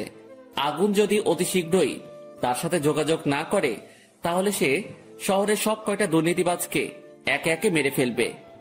লোকগুলোর মুখে এসব শুনে মাথায় তো পুরো বাজ পড়েছে মতো অবস্থা। মাফিয়া গার্ল লাইভে এসে এত কিছু বলে গেল, অথচ আমি ঘুমিয়ে পুরো দুনিয়াদারি লাঠে উঠিয়ে দিয়েছি। না, এবার তো কোনো হ্যাস্ত করতে হবে, কারণ আমার জানা মতে ওবায়দুল তো কোনো খারাপ পলিটিশিয়ান না। তাকে কেন টার্গেট বানিয়েছে সে? আগে যাদের মেরেছে তারা না হয় খারাপ ছিল, কিন্তু ওবায়দুল তো তাদের মতন না। এসব নিয়ে ভাবছিলাম, তখনই একটা পরিচিত নাম্বার থেকে ফোন এলো। বাবা কেমন আছিস? হ্যাঁ মা ভালো, তুমি কেমন আছো? তোকে ছাড়া কি করে ভালো থাকি বল? সেই কবে বাড়ি ছেড়েছিস? আজ কতদিন হলো তোকে দেখি না। মা, তোমার ছেলে মানুষ হওয়ার জন্য খারাপ, মা হলো ছেড়েছে, তাতে কষ্ট পাওয়ার কি আছে? তোমাদের তো আরো খুশি থাকার কথা। সে যাই হোক না কেন, কিন্তু কোনো মা তার সন্তানকে এতদিন না দেখে ভালো থাকতে পারে? মা প্লিজ মন খারাপ করিও না, আমি খুব তাড়াতাড়ি বাড়িতে আসবো। বাবা খুব তাড়াতাড়ি না, কালকে তুই বাড়িতে আয়। মা কাল কি করে আসবো বলো, আমার ক্লাস চলছে তো। সেসব আমি জানি না, তুই কাল বাড়িতে আসবি। আম্মু প্লিজ এমন পাগলামো করে না। আমি বললাম তো আমি কয়েকদিনের মধ্যেই বাড়ি আসবো, তখন তুমি তোমার ছেলেকে মন ভরে দেখে নিও। আচ্ছা ঠিক আছে যা, কিন্তু খুব তাড়াতাড়ি আসবি বলে দিলাম কিন্তু। হ্যাঁ মা, খুব তাড়াতাড়ি আসবো। এবার রাখি কেমন? আচ্ছা। আম্মুর সাথে কথা বলে ফোনটা রেখে দিলাম। আজ কতদিন পর মায়ের সাথে কথা বললাম। আল্লাহ ভালো জানে সেই কবে বাড়ি ছেড়ে এসেছি, এখনো অব্দি বাড়ি যাইনি। মা আমায় দেখার জন্য কেমন উতাল পাতাল হয়ে আছে। না, কিছুদিনের মধ্যে একবার বাড়ি যাব আমি, কিন্তু আমি যে কারণে বাড়ি ছেড়ে এসেছি সেটা এখনো হয়নি। বাসার লোক সবাই জানে আমি নিজের জীবন গোছানোর জন্য বাড়ি ছেড়েছি, কিন্তু এর পিছনেও যে একটা রহস্য লুকিয়ে আছে সেটা কেউ জানে না। তবে হ্যাঁ, আমি সাকসেস হয়ে ছাড়বো। তারপর নিজের বাসায় চলে এলাম। বাসায় এসে কিছুটা সময় বই নিয়ে ঘাটাঘাটি করে উঠে পড়লাম। কোনো কিছুতেই যেন মন বসছে না, কারণ কখন সকাল হবে আর কখন নিলয় আমাকে মাফিয়া গার্লের ডিটেলস দিবে, সেই চিন্তায় খালি মাথায় ঘুরঘুর করছিল। যাক, কোনো রকমে খেয়ে দিয়ে ঘুমিয়ে পড়লাম রাতে। সকাল হলেও মাফিয়া গার্লকে সেটা আমি জেনে যাব। সকালবেলায় ঘুম থেকে উঠে মোবাইলটা হাতে নিলাম। ফোনটা হাতে নিয়ে দেখলাম নিলয় আমার কয়েকটা ছবি মেইল করেছে। তাড়াতাড়ি মেইলটা ওপেন করলাম। মেইল করা ছবিতে ক্লিক করতে যা দেখলাম তাতে তো পুরো দুনিয়াদারি চক্কর খেতে লাগলো আমার। কারণ ছবির মানুষটা আমার খুব পরিচিত, যেই মুখটার মুখোমুখি কয়েক হাজারবার হয়েছে আমি নিজের চোখকে বিশ্বাস করাতে পারছি না যে এই মেয়ে সেই মাফিয়া গার্ল যাকে আমি চোখের সামনে কয়েক হাজারবার দেখেছি, যার সাথে আমার চরম লেভেলের উঠা বসা। সাথে সাথে নিলয়কে ফোন লাগালাম। নিলয়, তুই শিওর তো যে এই মেয়ে মাফিয়া গার্ল? ভাই, আজ পর্যন্ত আমার দেওয়া কোনো তথ্য কোনোদিন ভুল হয়েছে? না, হয়নি। কিন্তু এটা কি করে সম্ভব নিলয়? ঈশিতা কি করে এমনটা করতে পারে? ঈশিতা তো আমার কলেজ ফ্রেন্ড ছিল, যার সাথে দীর্ঘ কয়েক বছর কাটিয়েছি আমি। কলেজ লাইফ পুরোটাই তার সাথে কেটেছে আমার। কিন্তু সে পরবর্তীতে এমন ভয়ঙ্কর রূপ নিল কেন? আমার তো নিজের চোখকে বিশ্বাস করাতে অবাক লাগছে। না, হয়তো কোনো ভুল হচ্ছে নিলয় তোর। ভাই, আমি 100% সিওরিটি দিয়ে বলতে পারবো এই মেয়ে মাফিয়া গার্ল, আর আমি পুরোপুরি শিওর হয়েই আপনাকে বলছি। ঈশিতা এমন করতে পারে শুনে মাথাটা পুরো গোলকধাঁধার মতন ঘুরপাক খাচ্ছে। ভাই, আপনার হয়তো বিশ্বাস হচ্ছে না, কারণ সে আপনার সাথে দীর্ঘ কয়েক বছর কাটিয়েছে, কিন্তু সত্যি এটাই যে সে মাফিয়া গার্ল। ঠিক আছে, ঈশিতাই যদি মাফিয়া গার্ল হয় তাহলে তার 12টা বাজাচ্ছি আমি। ওর আরো কিছু তথ্য বল, কারণ তার সাথে আমার বছর 2 আগেই সমস্ত যোগাযোগ বিচ্ছিন্ন হয়ে গেছে। কারণ তারা বাসা পরিবর্তন করে অন্য কোথায় শিফট হয়ে গিয়েছে। এরপর আর কখনো যোগাযোগ হয়নি। ভাই, এরপর আর কোনো তথ্যই আমি পাইনি, কারণ এই মেয়ে সব জায়গা থেকে তার ইনফরমেশন হটিয়ে নিয়েছে। তার থেকেও ভয়ঙ্কর একটা কাণ্ড করেছে সে। কি করেছে? ভাই, এই মেয়ে প্লাস্টিক সার্জারি করে তার আগের চেহারা পরিবর্তন করে ফেলেছে। এই মেয়েকে এখন খুঁজে বের করা ইম্পসিবল আমার মতে। তবে আপনার দ্বারা হয়তো সেটা কষ্টের হবে না, কিন্তু ভাই, মেয়ের মাথা ভয়ঙ্কর চাকর মতন চলাচল করে। গতকাল আপনি ফোন দেওয়ার পর আমি কম হলেও 50টার উপরে ছেলে লাগিয়েছি মাফিয়া গালের খোঁজ বের করার জন্য, কিন্তু অবশেষে সবাই খালি হাত ফিরেছে। কিন্তু একজন খালি তার কিছু ছবি কালেক্ট করেছে। তবে বর্তমান সময়ে সে দেখতে কেমন তার কোনো ছিটে ফোঁটা বা চিহ্ন খুঁজে পায়নি। আর হ্যাঁ ভাই, একটা কথা, এই মেয়ের নামের মতন তার কাজকর্মগুলো বেশ ভয়ঙ্কর। কারণ তার ইন্টারনেট ডাটাবেস আমি হ্যাক করে তথ্য বের করতে চেয়েছিলাম, কিন্তু কোনো মতে সেটা পসিবল হয় নাই। এই মেয়ে হ্যাকিংয়েরও মাস্টার। নীলার মুখ থেকে ঈশিতার এইরূপ কর্মকাণ্ডের কথা শুনে এবার আর জায়গায় স্থির থাকতে পারলাম না। নিলয় কি বলল ঈশিতার সম্পর্কে এগুলা? যেই মেয়ে কলেজ লাইফে থাকতে এতটা সাদাসিধা ছিল, তার মধ্যে কয়েক বছরের ব্যবধানে এতটা হিংস্রতা কি করে আসতে পারে? মাথায় তো কিছুই খেলছে না। আচ্ছা নিলয়, আমি ফোন রাখলাম, পরে কথা হবে তোর সাথে। আর শোন, মাফিয়া গার্লের খোঁজ চালু রাখিস। আচ্ছা ভাই। নিলয়ের সাথে কথা শেষ করে ঠাই সেই জায়গাটাতেই দাঁড়িয়ে আছি। আমার যেন নিজের কানকেই এখনো বিশ্বাস করাতে পারছি না যে ঈশিতাই বর্তমান জগতের সবচাইতে খাতারনাক মাফিয়া, যার ভয়ে বড় বড় নেতারা এখন আতঙ্কে আছে। 8 ঘন্টা নাগাদ একই জায়গায় দাঁড়িয়ে আছি। ঝাটকাটা মারাত্মক লেভেলের ছিল, তাই হয়তো এখনো ঘোর কেটে উঠতে পারিনি। অনেকটা সময় পর সেন্স ফিরে এলো। না, আমার এখন উতলা হলে চলবে না, আমাকে ঠান্ডা মাথায় কাজ নিতে হবে। এখন আগে নিজেকে শান্ত করি, পরে মাফিয়া গার্লকে নিয়ে ভাবা যাবে। ফ্রেশ হতে চলে গেলাম। একটু পর ফ্রেশ হয়ে বের হয়ে এসে নাস্তা করে কলেজের উদ্দেশ্যে রওনা হলাম। আজও শামীম কলেজে আসেনি। হারামিটার কি যে হয়েছে কে জানে। মাফিয়া গার্লের টেনশনে শামীমকে আর ফোন দেওয়া হয়নি। এদিকে রামিসাকেও দেখছি না। তোর না আসলো না আসুক, একসাথে এত টেনশন মাথায় বয়ে নিয়ে বেড়াতে পারবো না। আমি ক্লাসে চলে যাই। ক্লাসে চলে গেলাম। সেখানে গিয়ে দেখি রামিসা আগে থেকেই ক্লাসে এসে বসে আছে। আমি গিয়ে তার পাশের সিটে বসে পড়লাম। আকাশ, কি হয়েছে? তোমাকে এমন চিন্তিত দেখাচ্ছে কেন? কি হয়েছে কি? না, তেমন কিছু না। তেমন কিছু না বললে তো আর সমাধান হবে না। তোমার চেহারায় স্পষ্ট ফুটে উঠছে যে তুমি কিছু একটা নিয়ে বেশ চিন্তিত। কি হয়েছে বলো আমায়? নাকি আমার বিষয়টা নিয়ে টেনশন করছো? আমি তো বললাম ভেবে দেখবো। তাও কিসের চিন্তা? হ্যাঁ, আরে না রামিসা, সেসব কিছুই না। আমি এমনি বাসার ব্যাপার নিয়ে কিছুটা ঝামেলায় আছি, তাছাড়া কিছুই না।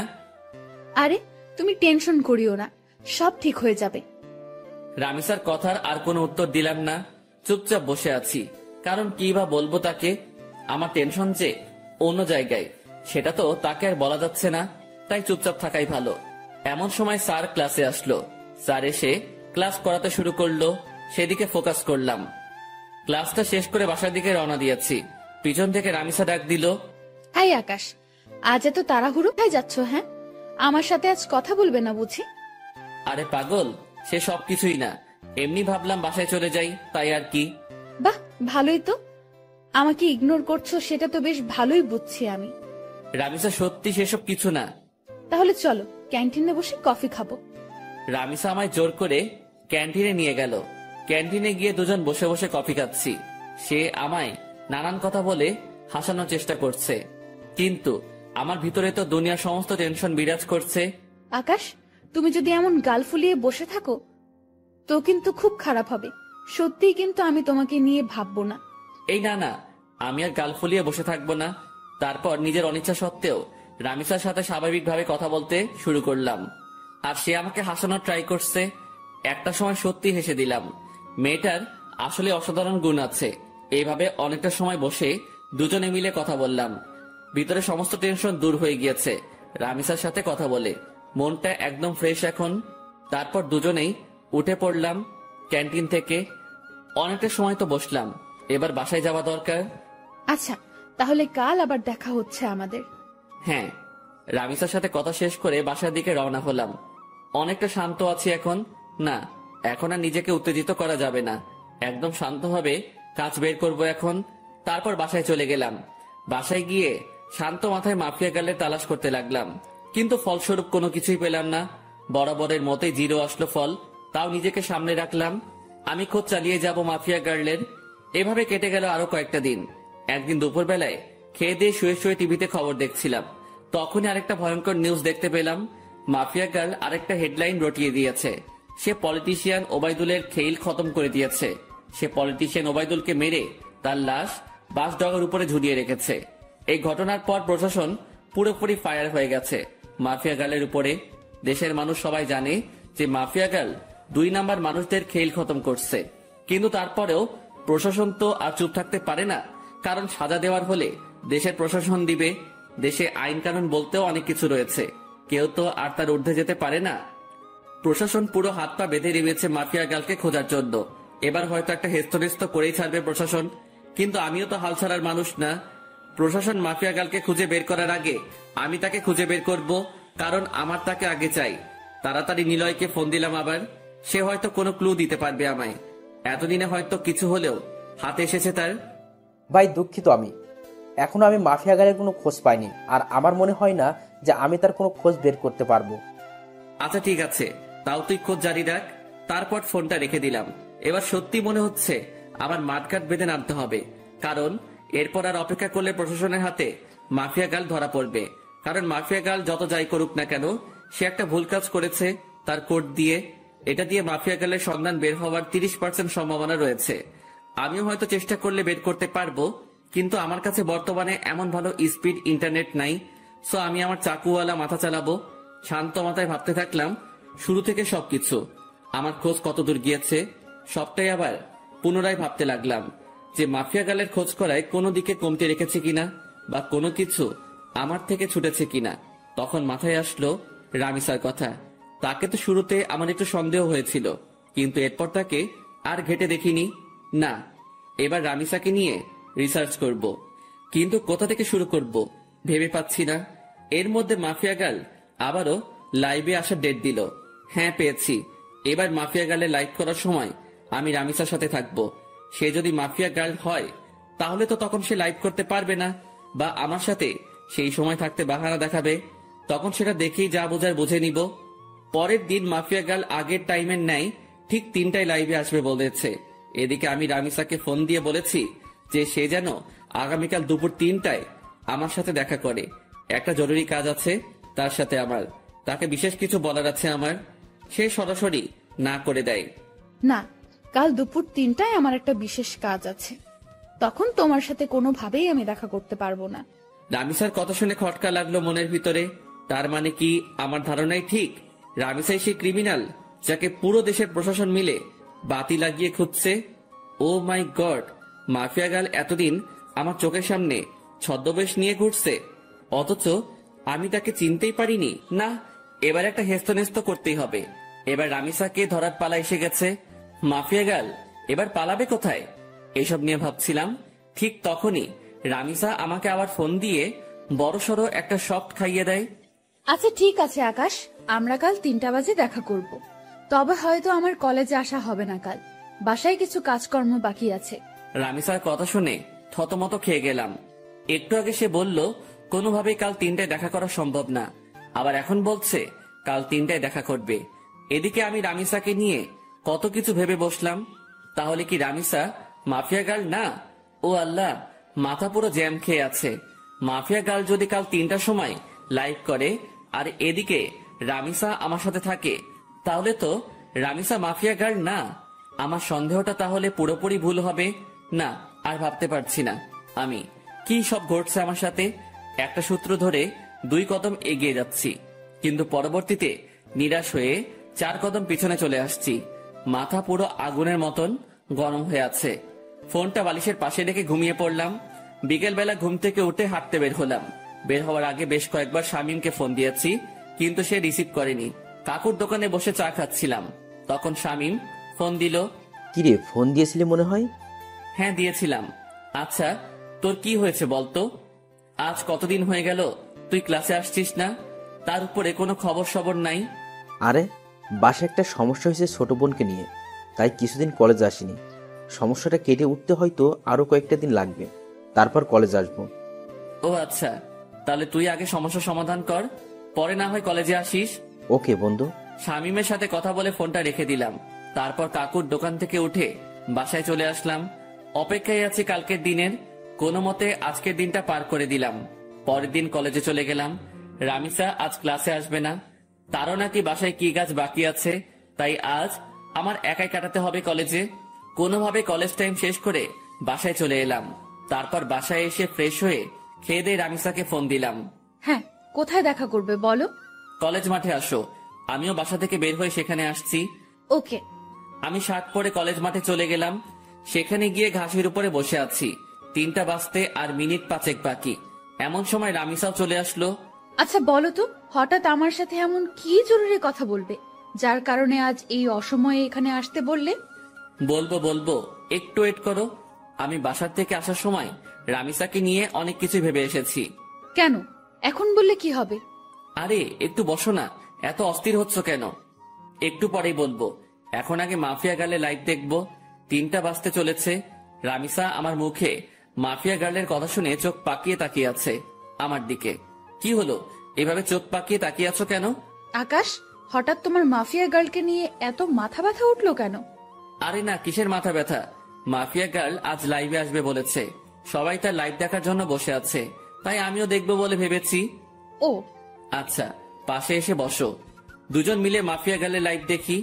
রামিসা এসে আমার পাশে বসলো, আর আমি মোবাইলটা হাতে নিয়ে মাফিয়া গার্লের ইউটিউব লিংকে ক্লিক করে সেখানে ঢুকে পড়লাম।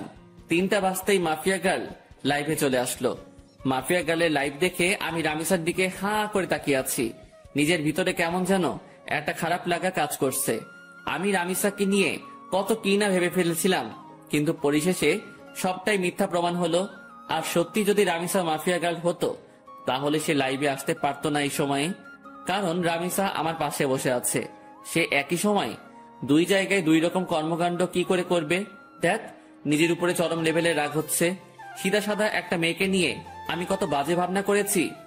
এই কি হলো, তোমার মন কোন দিকে? হ্যাঁ, তুমি না বললে মাফিয়া গার্লের লাইভ দেখবে?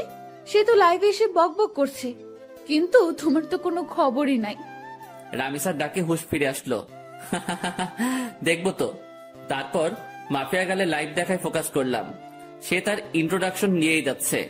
আমি আপনাদের আগেও বলেছি, এবারও বলছি, আমার কোনো খারাপ মাকসাদ নেই। আমার মূল মাকসাদ হচ্ছে যারা দেশের নাম বেচে বেচে খায় তাদের হাতে হারিকেন ধরিয়ে দেওয়া, আর আমি সেটাই করছি। শুধু তাই নয়, এবার দেশের মধ্যে যত কয়টা গ্যাংস্টার টিম আছে তাদের সব কয়টাকে আমি মৃত্যুর চৌকাঠেয় পৌঁছাইয়ে দিব। শান্তশিষ্টভাবে দেশ চলবে, কোনো ধরনের টিম আর থাকবে না। মাফিয়া খুফিয়া সব আমি ধুলোয় মিশিয়ে দিব। আর আগুন, আপনার মুখোমুখি হওয়ার ইচ্ছা আমার বহুদিন আগে থেকেই, অনেক আগ থেকেই শুনে এসেছি আগুনের নাম। যেই আগুন নাকি সত্যি এক সময়ের খতরনাক খেলাড়ি ছিল, যার নাম শুনলে এখনো নাকি অনেকের প্যান্ট ঢিলা হয়ে যায়। আমি চাই আপনার মুখোমুখি হতে, আমি চাই মানুষরূপী আগুনটাকে নিজের চোখে দেখতে। সো আপনি আমার মনের খয়াসটা পূরণ করে দিন। না হয় আমার যদি আপনাকে খুঁজে বের করতে হয়, সেদিন কিন্তু বাঘে সিংহের লড়াই হয়ে যাবে। সেদিন কিন্তু নিজের ক্রোধকে দমিয়ে রাখতে পারবো না। সেদিন নির্ঘাত আপনি আমার হাতে মারা পড়বেন।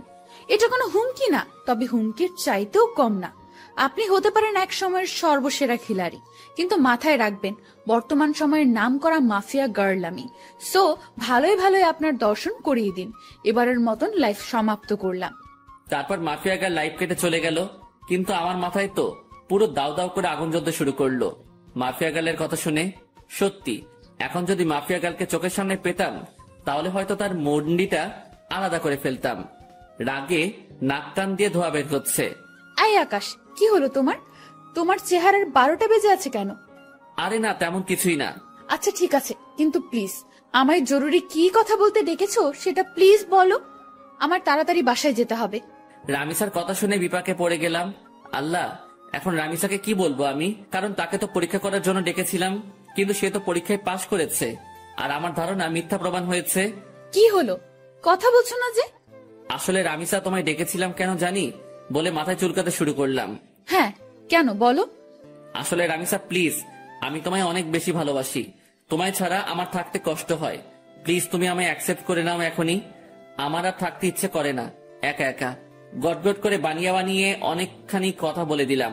বানিয়ে বানিয়ে বলতে কথাগুলো সত্য, কারণ আসার সময় ভেবে এসেছিলাম যে রামিসা যদি মাফিয়া গার্ল না হয়, তাহলে তার হাত আমি শক্ত করে সারা জীবনের জন্য ধরে বসবো। আকাশ, এটা বলতে তুমি আমাকে এখানে ডেকেছো? হ্যাঁ। আমি না তোমায় বললাম যে আমার সময় চাই? আমার মন সাড়া দিলে আমি তোমায় বলবো। প্লিজ রামিসা, এখন রাজি হয়ে যাও। সময় টময় নিও না আর। তুমি বোঝো না কেন আমার খুব কষ্ট হয় তোমাকে ছাড়া। আমার তোমাকে চাই।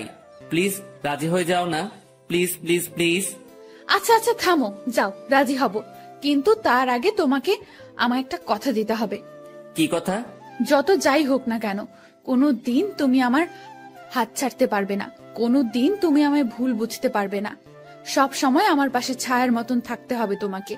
যত বিপদ আপদে আসুক না কেন, আমাকে কখনো একা লড়াই করার জন্য ছাড়তে পারবে না তুমি। তুমিও আমার সাথে সেই লড়াইয়ে সামিল হবে। পারবা এসব কথা রাখতে? রামিসা, আমি তোমার সব কথা রাখতে পারবো। নিজের জীবনে সবটুকু দিয়ে তোমায় আমি আগলে রাখবো। দুনিয়ার কোনো শক্তি আমার থেকে তোমাকে আলাদা করতে পারবে না। আমি আমার সবটা দিয়ে তোমায় রক্ষা করব। কোনো বিপদ আসলে তোমাকেও লাগবে না। তার মোকাবেলা আমি আকাশ একাই করব। কথা দিলাম তোমায়। এমন একটা মানুষই চেয়েছিলাম আমি জীবনে। প্লিজ তুমি আমায় কখনো ছেড়ে যেও না। না, কলিজা ছেড়ে যাব না বলে রামিসাকে নিজের বুকে টেনে নিলাম। আর একটা কথা, প্লিজ আকাশ, তুমি আমায় জীবনের সমস্ত অন্ধকার দূর করে দিয়ে আলোয় ভরিয়ে দিও। হ্যাঁ কলিজা, সব অন্ধকার দূর করে দিয়ে তোমার জীবন আলোয় ভরিয়ে দিব আমি। রামিসা আর কোনো কথা বলল না। সে আমার বুকে চুপচাপ পড়ে আছে। অনেকটা সময় দুজন এভাবে ঘাসের উপরে বসেছিলাম আমরা। তারপর সেখান থেকে উঠে এলাম। আকাশ, আমার তাড়াতাড়ি বাসায় যেতে হবে। আচ্ছা চলো, তোমায় ছেড়ে দিয়ে আসি। না, তা লাগবে না, তুমি বাসায় চলে যাও, আমি একা একা যেতে পারবো। আচ্ছা ঠিক আছে। তারপর রামিসাকে গাড়িতে তুলে দিয়ে আমি বাসায় চলে এলাম। খুব খুশি লাগছে আজকে। বাসায় এসে হাত মুখ ধুয়ে কিছু খেয়ে নিলাম। তারপর ফোনটা হাতে নিয়ে শুয়ে শুয়ে ফেসবুকিং করছি। তখনই লক্ষ্য করলাম কেউ একজন আবারও আমার ফেসবুক আইডি হ্যাক করার চেষ্টা করছে। আমি শিওর যে এটা মাফিয়া গার্লের কাজ। মেজাজটা আবারও বিগড়ে গেল। এই মাফিয়া গার্লকে পেলে যে আমি কি করব তা আল্লাহ ভালো জানে। কিন্তু দুঃখের বিষয়, তাকে তো আমি ধরতেই পারছি না। তখন একটা বুদ্ধি মাথায় আসলো। সাথে সাথে ফেসবুক থেকে সমস্ত সিকিউরিটি হাটিয়ে ফেললাম আমার। এবার আমি মন থেকে চাইছি যে মাফিয়া গার্ল আমার আইডি হ্যাক করুক। কারণ গতবার যখন মাফিয়া গার্ল আমার আইডি হ্যাক করে, তখন তার থেকে আমি আইডি উদ্ধার করার সময় একটা জিনিস লক্ষ্য করেছিলাম, যে লগিং এন্ড সিকিউরিটিতে ব্রাউজারের লোকেশন এক একবার এক এক জায়গায় দেখাচ্ছিল। কতক্ষণ ফিনল্যান্ড, কতক্ষণ সুইজারল্যান্ড, কতক্ষণ ফিলিস্তিন, মোট কথা সেকেন্ড 2 বার তার লোকেশন পরিবর্তন হচ্ছিল। কিন্তু তখন আমি একটা বোকামো করেছিলাম। আমি চাইলে তখনই তার লোকেশন বের করতে পারতাম, কারণ যেই ভিপিএন দিয়ে সে তার লোকেশন পরিবর্তন করছে সেটা এক সময় গিয়ে তার অরিজিনাল লোকেশন দেখায়। আর সে যেহেতু বাংলাদেশের, সেখানে একবার হলেও বাংলাদেশের লোকেশন দেখাবে। হ্যাঁ, এবার এই সুযোগটাই কাজে লাগবো। সে আমার আইডি হ্যাক করে যখনই আইডিতে প্রবেশ করবে, তখনই তার লোকেশন আমি বের করে ফেলবো। তাই আইডির সিকিউরিটি একটু কমিয়ে দিলাম, কিন্তু এতটাও কমাইনি যে সে পুরোপুরি আমার অ্যাকাউন্ট তার আয়ত্তে করে নিবে। সিকিউরিটি কমিয়ে মাফিয়া গার্লের জন্য অপেক্ষা করতে লাগলাম, কিন্তু সে এবার আমার আইডি হ্যাক করলো না। রাত 12টা পর্যন্ত অপেক্ষা করলাম, কিন্তু সে আমার আইডির দিকে ফিরেও তাকায়নি। কিন্তু আমি শিওর যে সে রাতে আমার আইডি হ্যাক করার ট্রাই করবে। ওকে বাছাধন, তুমি রাতে ট্রাই করিও, আমি সকালবেলা এসে খেলা দেখাবো। এখন ঘুমাতে চললাম, তারপর মোবাইলটা বালিশের পাশে রেখে ঘুমিয়ে পড়লাম। সকালবেলা ঘুম থেকে উঠে মোবাইলটা হাতে নিয়ে দেখি মাফিয়া গার্ল আমার আইডি হ্যাক করে নিয়েছে। এবার পালাবি কোথায় মাফিয়া গার্ল তুই? এবার খেলা দেখাবো তোকে। অনেক কষ্টের বিনিময়ে মাছ জালে আটকা পড়েছে, এবার আর ছাড়াছাড়ি নাই। ছাই দিয়ে হলেও তাকে ধরবো এবার আমি। পাগলের সাথে পাগলামি না করলে তার চাল বোঝা যায় না, আর আমিও সেটা করেছি। এজন্যই বাবা তোমার জন্য স্পেশালি একটা গান বানিয়েছে, যে বাবা তোমার দরবারে সব পাগলের খেলা। তাড়াতাড়ি করে লোকেশন চেক করলাম, যেমনটা ভেবেছিলাম ঠিক তেমনটাই হয়েছে। লোকেশন প্রতি সেকেন্ডে 2 বার করে কানটি পরিবর্তন করছে। চোখ পাকিয়ে তাকিয়ে আছি লোকেশনের দিকে। একটা সময় গিয়ে বাংলাদেশের এক্স্যাক্টলি লোকেশনটা দেখালো। লোকেশন দেখে তো আমার মাথায় পুরো বাজ পড়ছে মতন অবস্থা। লোকেশন রামিসার এরিয়ায় দেখাচ্ছে, তার মানে রামিসাই সেই ক্রিমিনাল। সরি, রামিসা না ঈশিতা। কিন্তু আমার একটা জিনিস মাথায় কাজ করছে না, যে সে তার সমস্ত আইডেন্টিটি কেন হাইড করেছে, আর কেনই বা এই পথে নেমেছে সে। না, আমি আর ভাবতে পারছি না রামিসা কি করে এত বড় মাপের খেলা খেললো। আমার তো মাথায় কিছুই খেলছে না। আর ওই এলাকাতে তো এমন কেউ নাই যাকে আমার সন্দেহ হয়। যাকে সন্দেহ হয় সে একমাত্র রামিসা। এবার আবার পুরোপুরি সন্দেহ দূর হয়ে গেল। 99% শিওর হয়ে গেলাম রামিসাই সে মাফিয়া গার্ল। এবার খালি রামিসার মুখ থেকে শোনা বাকি। তাড়াতাড়ি উঠে ফ্রেশ হয়ে নাস্তা করে সেই লোকেশনে চলে গেলাম। আজ হয়তো আর কলেজে যাওয়া হবে না। সেখানে গিয়ে চিরুনি তল্লাশি চালালাম। ঠিক তখনই রামিসা আমায় ফোন দিল। আকাশ, কোথায় তুমি? আজ কি কলেজে আসবে না? হয়তো আসবো না, কারণ বিশেষ একটা কাজে এসেছি একটা জায়গায়। কিসের বিশেষ কাজ আকাশ? মাফিয়া গার্লকে ধরে ফেলেছি আমি। কি আকাশ, কি সব বলছো তুমি উল্টাপাল্টা? হ্যাঁ, তোমার কি মাথা ঠিক আছে? হ্যাঁ, আমার মাথা ঠিক আছে। মাফিয়া গার্লকে দেখার অনেক দিনের ইচ্ছা আমার। আমি তাকে ধরতে সক্ষম হয়েছি। আকাশ, আমি বারণ করছি, তুমি কোনো মাফিয়া টাফিয়া গার্লের পেছনে ছুটবে না। সে অনেক খতরনাক, যে কোনো সময় তোমার ক্ষতি করে দেবে সে। রামিসা বাবুনি, আমায় নিয়ে তুমি ভয় পেও না। আমিও এতটা কাঁচা খেলোয়াড় না। আকাশ, আমি তোমায় বারণ করেছি, তো সব কিছুই তুমি করতে যাবে না। আর তুমি এখন যেখানেই আছো সেখান থেকে সোজা কলেজে আসবে। ওকে, ঠিক আছে। তারপর ফোনটা রেখে দিয়ে রামিসার এলাকা থেকে কলেজে চলে গেলাম। যদিও কলেজে যাচ্ছি, কিন্তু ক্লাস আর করা হবে না, কারণ কলেজ করার প্রিপারেশন নিয়ে ঘর থেকে বের হইনি আমি। তাই আজ ক্লাস করব না। কলেজে গিয়ে রামিসার সাথে কথা বলে চলে আসব। কলেজের সামনে পৌঁছে গিয়েছি প্রায়। ভিতরটা ধুপধুপ করছে। আমি কি সরাসরি রামিসাকে জিজ্ঞেস করব নাকি চুপচাপ হয়ে থাকবো, সেটা নিয়ে দ্বিধাদ্বন্দ্বে আছি। কারণ জিজ্ঞেস করলে যদি সে স্বীকার না করে, কিন্তু আমার তো তার মুখ থেকে সমস্ত সত্যিটা জানা চাই। অনেকটা সময় ভেবে একটা সিদ্ধান্ত নিলাম, না, কিছুই জিজ্ঞেস করব না। মোটামুটি যখন শিওর আমি, তখন আরেকটু সময় অপেক্ষা করি। তারপর মাস নিজেই বড়শিতে এসে ধরা দিবে। কলেজে চলে এসেছি। রিক্সা থেকে নেমে ভাড়া পে করে ভিতরে চলে গেলাম। ক্লাস শুরু হয়ে গিয়েছে, কিন্তু রামিসা এখনো ক্লাসে যায়নি। সেই গেটের সামনে দাঁড়িয়ে আছে আমার জন্য। আসতে এত সময় লাগে তোমার? হ্যাঁ, আরে রিক্সা পেতে একটু দেরি হয়ে গিয়েছিল। হয়েছে, চলো এবার। কোথায় যাব? আর তুমি ক্লাসে যাওনি কেন? আজ ক্লাস করব না, তোমার সাথে বসে বসে আড্ডা দিব। আচ্ছা চলো। দুজনে গিয়ে কলেজের পাশে একটা ফাঁকা জায়গা আছে, সেখানে গিয়ে বসলাম। রামিসা আমার কাঁধে মাথা রেখে হেলান দিয়ে বসে আছে। আকাশ প্লিজ, তুমি মাফিয়া গার্লের খোঁজ করা ছেড়ে দাও। আমি শুনেছি সে অনেক খতরনাক।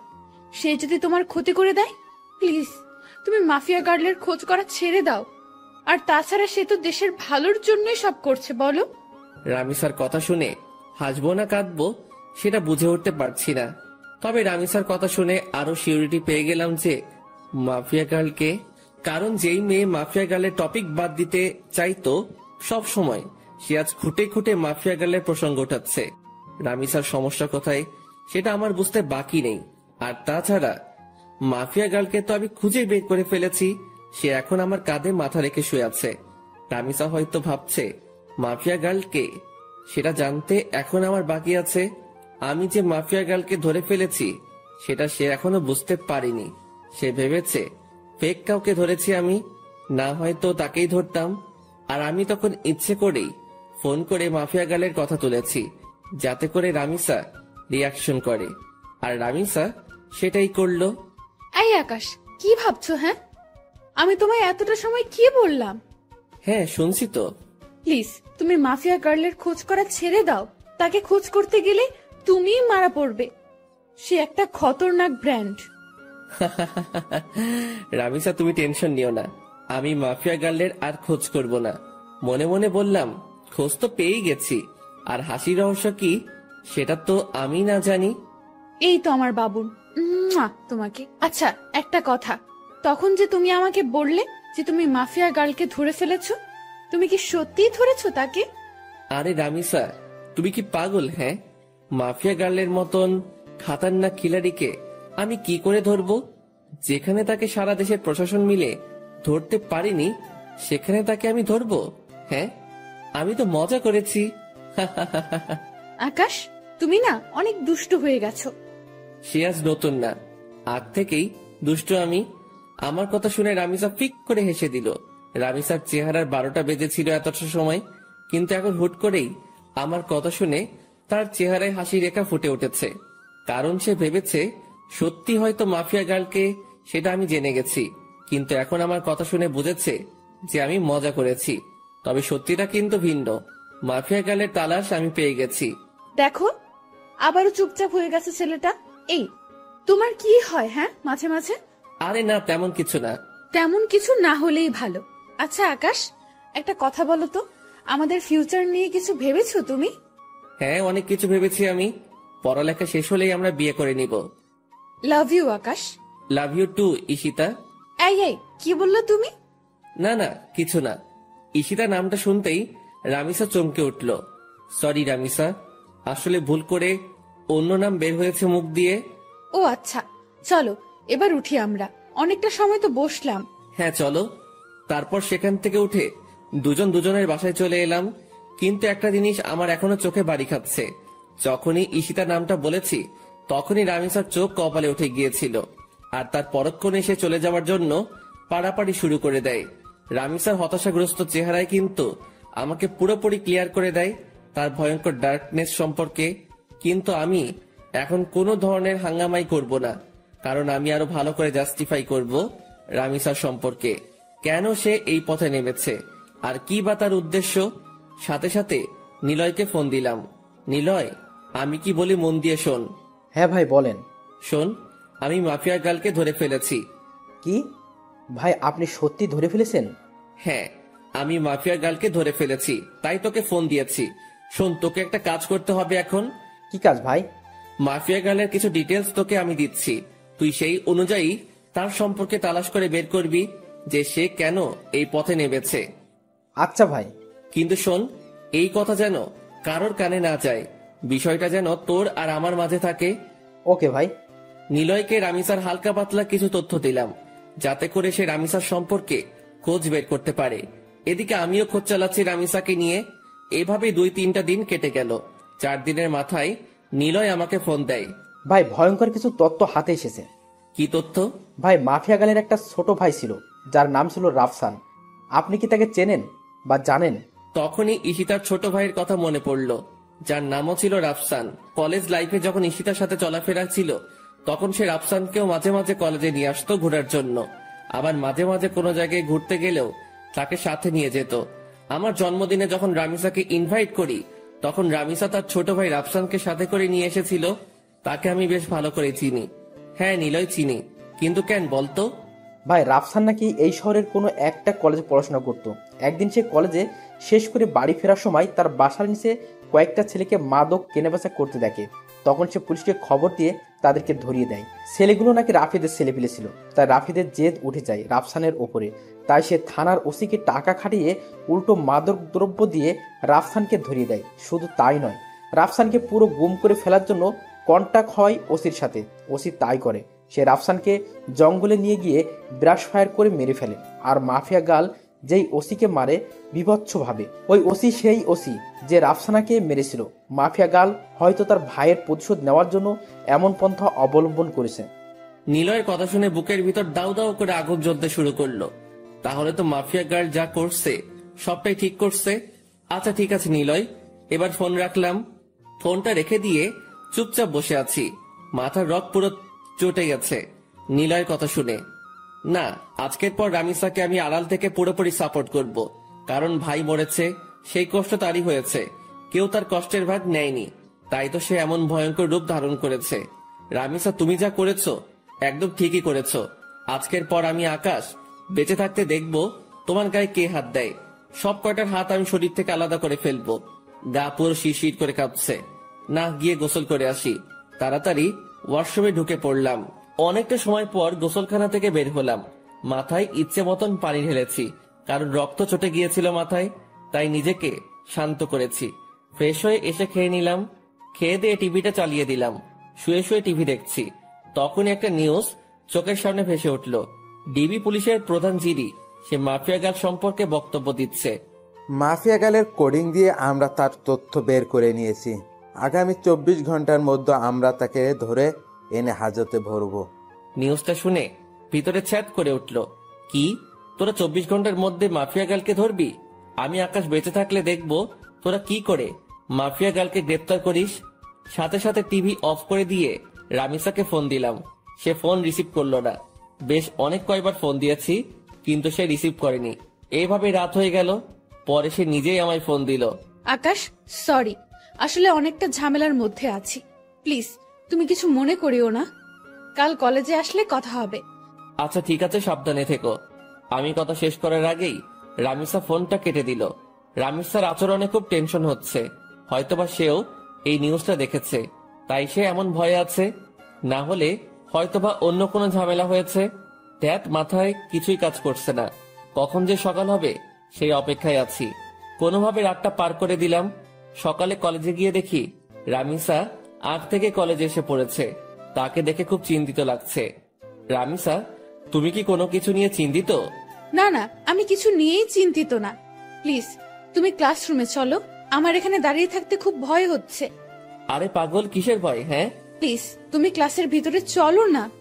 আচ্ছা বাবুন, চলো। ক্লাসরুমের ভিতরে আসলাম রামিসাকে নিয়ে। সে হুট করে আমায় জড়িয়ে ধরে কান্না শুরু করে দিল। ওকে কিছু বলতে যাব, ঠিক সেই সময় হট্টগোলের আওয়াজ কানে ভেসে আসলো। সাথে সাথে জানালা দিয়ে বাহিরে কি হয়েছে দেখার চেষ্টা করলাম। বাহিরে দেখেই তো চোখ পুরো কপালে উঠে গেল। বাহিরে 20-25টা পুলিশের গাড়ি। গাড়ি থেকে নেমে সবাই বন্দুক হাতে একদিকেই এগিয়ে আসছে। আস্তে আস্তে রামিসার খোঁজ করছে পুলিশগুলো। সবাই আমাদের ক্লাসরুমের দিকে আঙুল দেখিয়ে দিল। রামিসা, তুমি কোনো ভয় পেও না, আমি আছি। আকাশ, ওরা আমায় নিয়ে যাবে। ওরা আমায় আর কোনোদিন তোমার সাথে দেখা করতে দেবে না। ওরা আমায় থানায় নিয়ে গিয়ে মেরে ফেলবে। রামিসা, কেউ তোমার কিচ্ছু করতে পারবে না। তুমি প্লিজ শান্ত হও।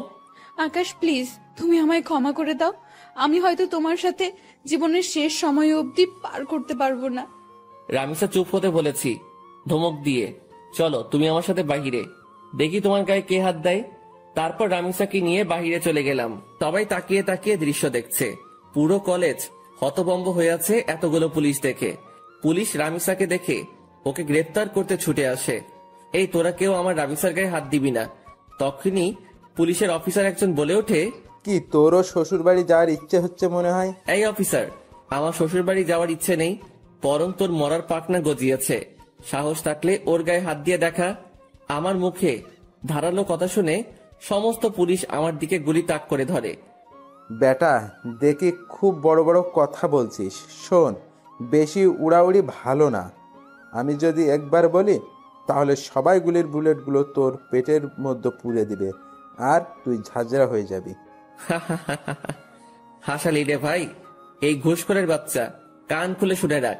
এখানে তো কিছু সংখ্যক পুলিশ মাত্র তোরা। সারা শহরের সবকটা পুলিশ মিলেও যদি একত্রে হয়ে আসিস, তাও তোরা এই আকাশের বালো ফালাইতে পারবি না। কারণ তোদের সামনে যে দাঁড়িয়ে আছে সে সাদাসিধা একটা ছেলে আকাশ, কিন্তু তার ভিতরে ভয়ঙ্কর যেই হায়নাটা লুকিয়ে আছে তার নাম হচ্ছে আগুন। আকাশের মুখে আগুন নামটা শুনে পুলিশের অফিসার ভয়ে কয়েক কদম পিছনে চলে যায়, আর আকাশের পাশে যে পুলিশগুলা ছিল তারা দৌড়ে আকাশের পাশ থেকে সরে যায়। সবাই যেন কোন এক ভয়ঙ্কর হায়নার সামনে পড়ে গেছে, যার রক্তের নেশায় একবার উঠলেই পুরো দুনিয়াদারি শ্মশানঘাট বানিয়ে ফেলবে। এই ঘুষখোরের বাচ্চা, কান খুলে শুনে রাখ, এখানে তো কিছু সংখ্যক পুলিশ মাত্র তোরা। সারা শহরের সব কয়টা পুলিশ মিলেও যদি একত্রে হয়ে আসিস, তাও তোরা এই আকাশের বালু ফালাইতে পারবি না। কারণ তোদের সামনে যে দাঁড়িয়ে আছে সে সাদাসিধা একটা ছেলে আকাশ, কিন্তু তার ভিতরে ভয়ঙ্কর যে হায়নাটা লুকিয়ে আছে তার নাম হচ্ছে আগুন। আকাশের মুখে আগুন নামটা শুনে পুলিশের অফিসার ভয় কয়েক কদম পিছনে চলে যায়, আর আকাশের পাশে যে পুলিশগুলো ছিল তারা দৌড়ে আকাশের পাশ থেকে সরে যায়। সবাই যেন কোনো এক ভয়ঙ্কর হায়নার সামনে পড়ে গেছে, যার রক্তের নেশা একবার উঠলেই পুরো দুনিয়াদারি শ্মশানঘাট বানিয়ে ফেলবে। পুলিশের অফিসার কাঁপতে কাঁপতে আকাশকে জিজ্ঞেস করে, আপনি যে আগুন, তার প্রমাণ কি? আপনি তো আমাদের ভয়ও দেখাতে পারেন। শোন, আমি আগুনের নাম ব্যবহার করে তোদেরকে ভয় দেখাবে এমন কোন বাপের বেটা এখনো পয়দা হয় নাই। আর নকল নাম ব্যবহার করা তো দূরের কথা। আর তোদের যদি বিশ্বাস না হয় তোদের একটা ডেমো দেখাচ্ছি। পকেট থেকে ফোনটা বের করে প্রাইম মিনিস্টারকে ফোন কর, আর তাকে জিজ্ঞেস কর যে 2017 সালের 2 ফেব্রুয়ারিতে কি হয়েছিল, আর তার চোখের সামনে গুনে গুনে কয়টা লাশ মাটিতে ফেলেছিলাম আমি। এই ঘটনার সাক্ষী একমাত্র প্রাইম মিনিস্টার। পুলিশের অফিসার কাঁপতে কাঁপতে পকেট থেকে ফোনটা বের করে প্রাইম মিনিস্টারকে ফোন লাগায়। স্যার, একজন নিজেকে আগুন দাবি করছে। আমি তাকে জাস্টিফাই করার জন্য প্রমাণ চেয়েছি। সে প্রমাণস্বরূপ আপনাকে 2 ফেব্রুয়ারির কথা জিজ্ঞাসা করতে বলেছে। প্রাইম মিনিস্টার পুলিশ অফিসারের ফোন পেয়ে থতমত খেয়ে যায়। এই অফিসার, তোরা কার সামনে পড়েছিস তা তোরা নিজেও জানিস না। খোদার কসম, আগুন কোনো মানুষ না, সে মানুষরূপী এক ভয়ঙ্কর নরপিশাচ। তোদের জীবনে মায়া থাকলে সেখান থেকে তাড়াতাড়ি পালিয়ে আয়, না হয় পরবর্তী দিনের সকাল দেখার জন্য তোরা একটাও বেঁচে থাকবি না। পুলিশ অফিসার প্রাইম মিনিস্টারের কথা শুনে সোজা দৌড়ে গাড়িতে উঠে পড়ে। তার শরীরের কম্পন যেন আরো দ্বিগুণ হয়ে গিয়েছে, আর তার এখন একটাই মাকসাদ, সে তার নিজের জীবন বাঁচাবে আগে। মাফিয়া গার্ল জাগ গোল্লায় পুলিশ অফিসার নিজে গাড়ি ড্রাইভ করে সেখান থেকে পালিয়ে চলে যায়। পুলিশ অফিসারের দেখা দেখি বাকি সবাইও তাড়াতাড়ি সেখান থেকে অবস্থান ত্যাগ করে, আর কলেজের সবাই চোখ বড় বড় করে আকাশের দিকে তাকিয়ে আছে। তাদের যেন বিশ্বাসই হচ্ছে না যে তারা আগুনকে নিজের স্বচক্ষে দেখছে। রামিসাও পুরোপুরি অবাক। এই, তোমরা সবাই দাঁড়িয়ে দাঁড়িয়ে কি দেখছো? হ্যাঁ, যাও যে যার ক্লাসে যাও। আকাশের কথা শুনে সবাই দৌড়ে যে যার ক্লাসে চলে যায়। নিজেকে যেন নিজের কাছেই কোনো এক ভয়ঙ্কর দানব মনে হচ্ছে। আজ বহু বছর পর আগুন নামটা নিজের সাথে যুক্ত করলাম আবার। এদিকে রামিসা আমার পাশে দাঁড়িয়ে থরথর করে কাঁপছে আর কান্না করছে। রামিসাকে এক টান দিয়ে নিজের বুকের মধ্যে নিয়ে নিলাম। এই পাগলি বউ আমার, কান্না করে না। আমি আকাশ থাকতে তোমার গায়ে কে হাত দিবে? হ্যাঁ, বলেছিলাম না তোমার বিপদে আমি আকাশ একা দাঁড়ালেই যথেষ্ট, তোমার নিজেরও টেনশন করতে হবে না তা নিয়ে। আকাশের কথা শুনে রামিসা আরো শক্ত করে আকাশকে জড়িয়ে ধরে আর পাগলের মতন চুমু খেতে থাকে আকাশের বুকের মধ্যে। আকাশের বুকে চুমু খাচ্ছে আর পাগলের মতন কান্না করছে রামিসা। সে যেন নিজেকে আর কোনোভাবেই কন্ট্রোল করতে পারছে না। চোখের পানি নাকের পানি দিয়ে আকাশের বুক পুরো ভিজিয়ে ফেলেছে। আকাশ প্লিজ, তুমি আমায় কখনো ছেড়ে যেও না। আমি তোমাকে কখনো হারাতে চাই না। এমনিতেও আমি আমার কলিজার ভাইটাকে হারিয়েছি। না বাবুন, কোথাও যাব না তোমায় ছেড়ে। আমি সব সময় তোমার সাথে আছি। হয়েছে, এবার কান্না অফ করো। আকাশের কথা শুনে রামিসা কান্না অফ করে দেয়, কিন্তু ফোপানি কোনোভাবে বন্ধ হয় না তার। পাগলি বউ আমার বলে রামিসাকে কোলে উঠিয়ে নিলাম। তারপর ক্লাসরুমে চলে গেলাম। ক্লাসরুমের সবাই আমাদের দিকে করুণ দৃষ্টিতে তাকিয়ে আছে। মনে হচ্ছে যেন আমার কাছে তারা নিজের প্রাণ ভিক্ষা চাইছে। আরে ভাই, আজব তো, আমি মনে হয় মানুষ পেলে খুন করি, তারা এমন ভয় পাচ্ছে কেন আমাকে? পাশ থেকে একজন বলে ওঠে, ভাই প্লিজ আমাদের কোনো ক্ষতি করিয়েন না, আমরা আপনার কাছে হাত জোর করছি। আরে তোমরা কি শুরু করছো? হ্যাঁ, আমিও তোমাদের মতন মানুষ, আমি কোনো নরপশু না। তবে হ্যাঁ, বদ লেভেলের মানুষদের জন্য তাদের বাপ আমি, কিন্তু ভালোর কোনো ক্ষতি আমি আজ পর্যন্ত করিনি আর করবও না। সো ভয়ের কিছু নেই। ধন্যবাদ আগুন ভাই। আচ্ছা তোমরা প্লিজ একটু ক্লাসরুম থেকে বেরিয়ে যাও, আমার রামিসার সাথে কিছু কথা আছে। সবাই আমার কথা মতন ক্লাসরুম থেকে বেরিয়ে যায়। আমি রামিসাকে কোল থেকে নামিয়ে দেই। এই পাগলি, এখনো ভয় আছো তুমি? হ্যাঁ, অনেক ভয় আছি, কারণ তুমি তো জেনেই গেছো যে আমি মাফিয়া গার্ল। সো তুমি যদি আমার উপরে কোনো রাগ ছাড়ো। আমার মাথা খারাপ, হ্যাঁ, যে আমি আমার বাবুনির উপরে রাগ ছাড়বো। তবে হ্যাঁ, সত্যি বলতে তোমার উপরে অনেক রাগ জমেছিল আমার, কিন্তু সেসব আর নেই, কারণ তোমার এই পথে আসার রিজন আমি জেনে গেছি। কিন্তু একটা কথা বলো তো, যে তুমি এত কিছু করলে কি করে? সেদিন যখন 3টার সময় তোমার সাথে আমি বসেছিলাম, কিন্তু অন্যদিকে মাফিয়া গার্লের লাইফ চলছিল কি করে? সেদিন তুমি যখন বলো আমায় যে তুমি 3টার সময় আমার সাথে দেখা করতে চাও, তখন শুরুতে আমি বারণ করি, কিন্তু পরে ঠিকই হ্যাঁ বলি, কারণ তুমি আমায় সন্দেহ করেছিলে, সেটা আমি বুঝতে পারছিলাম।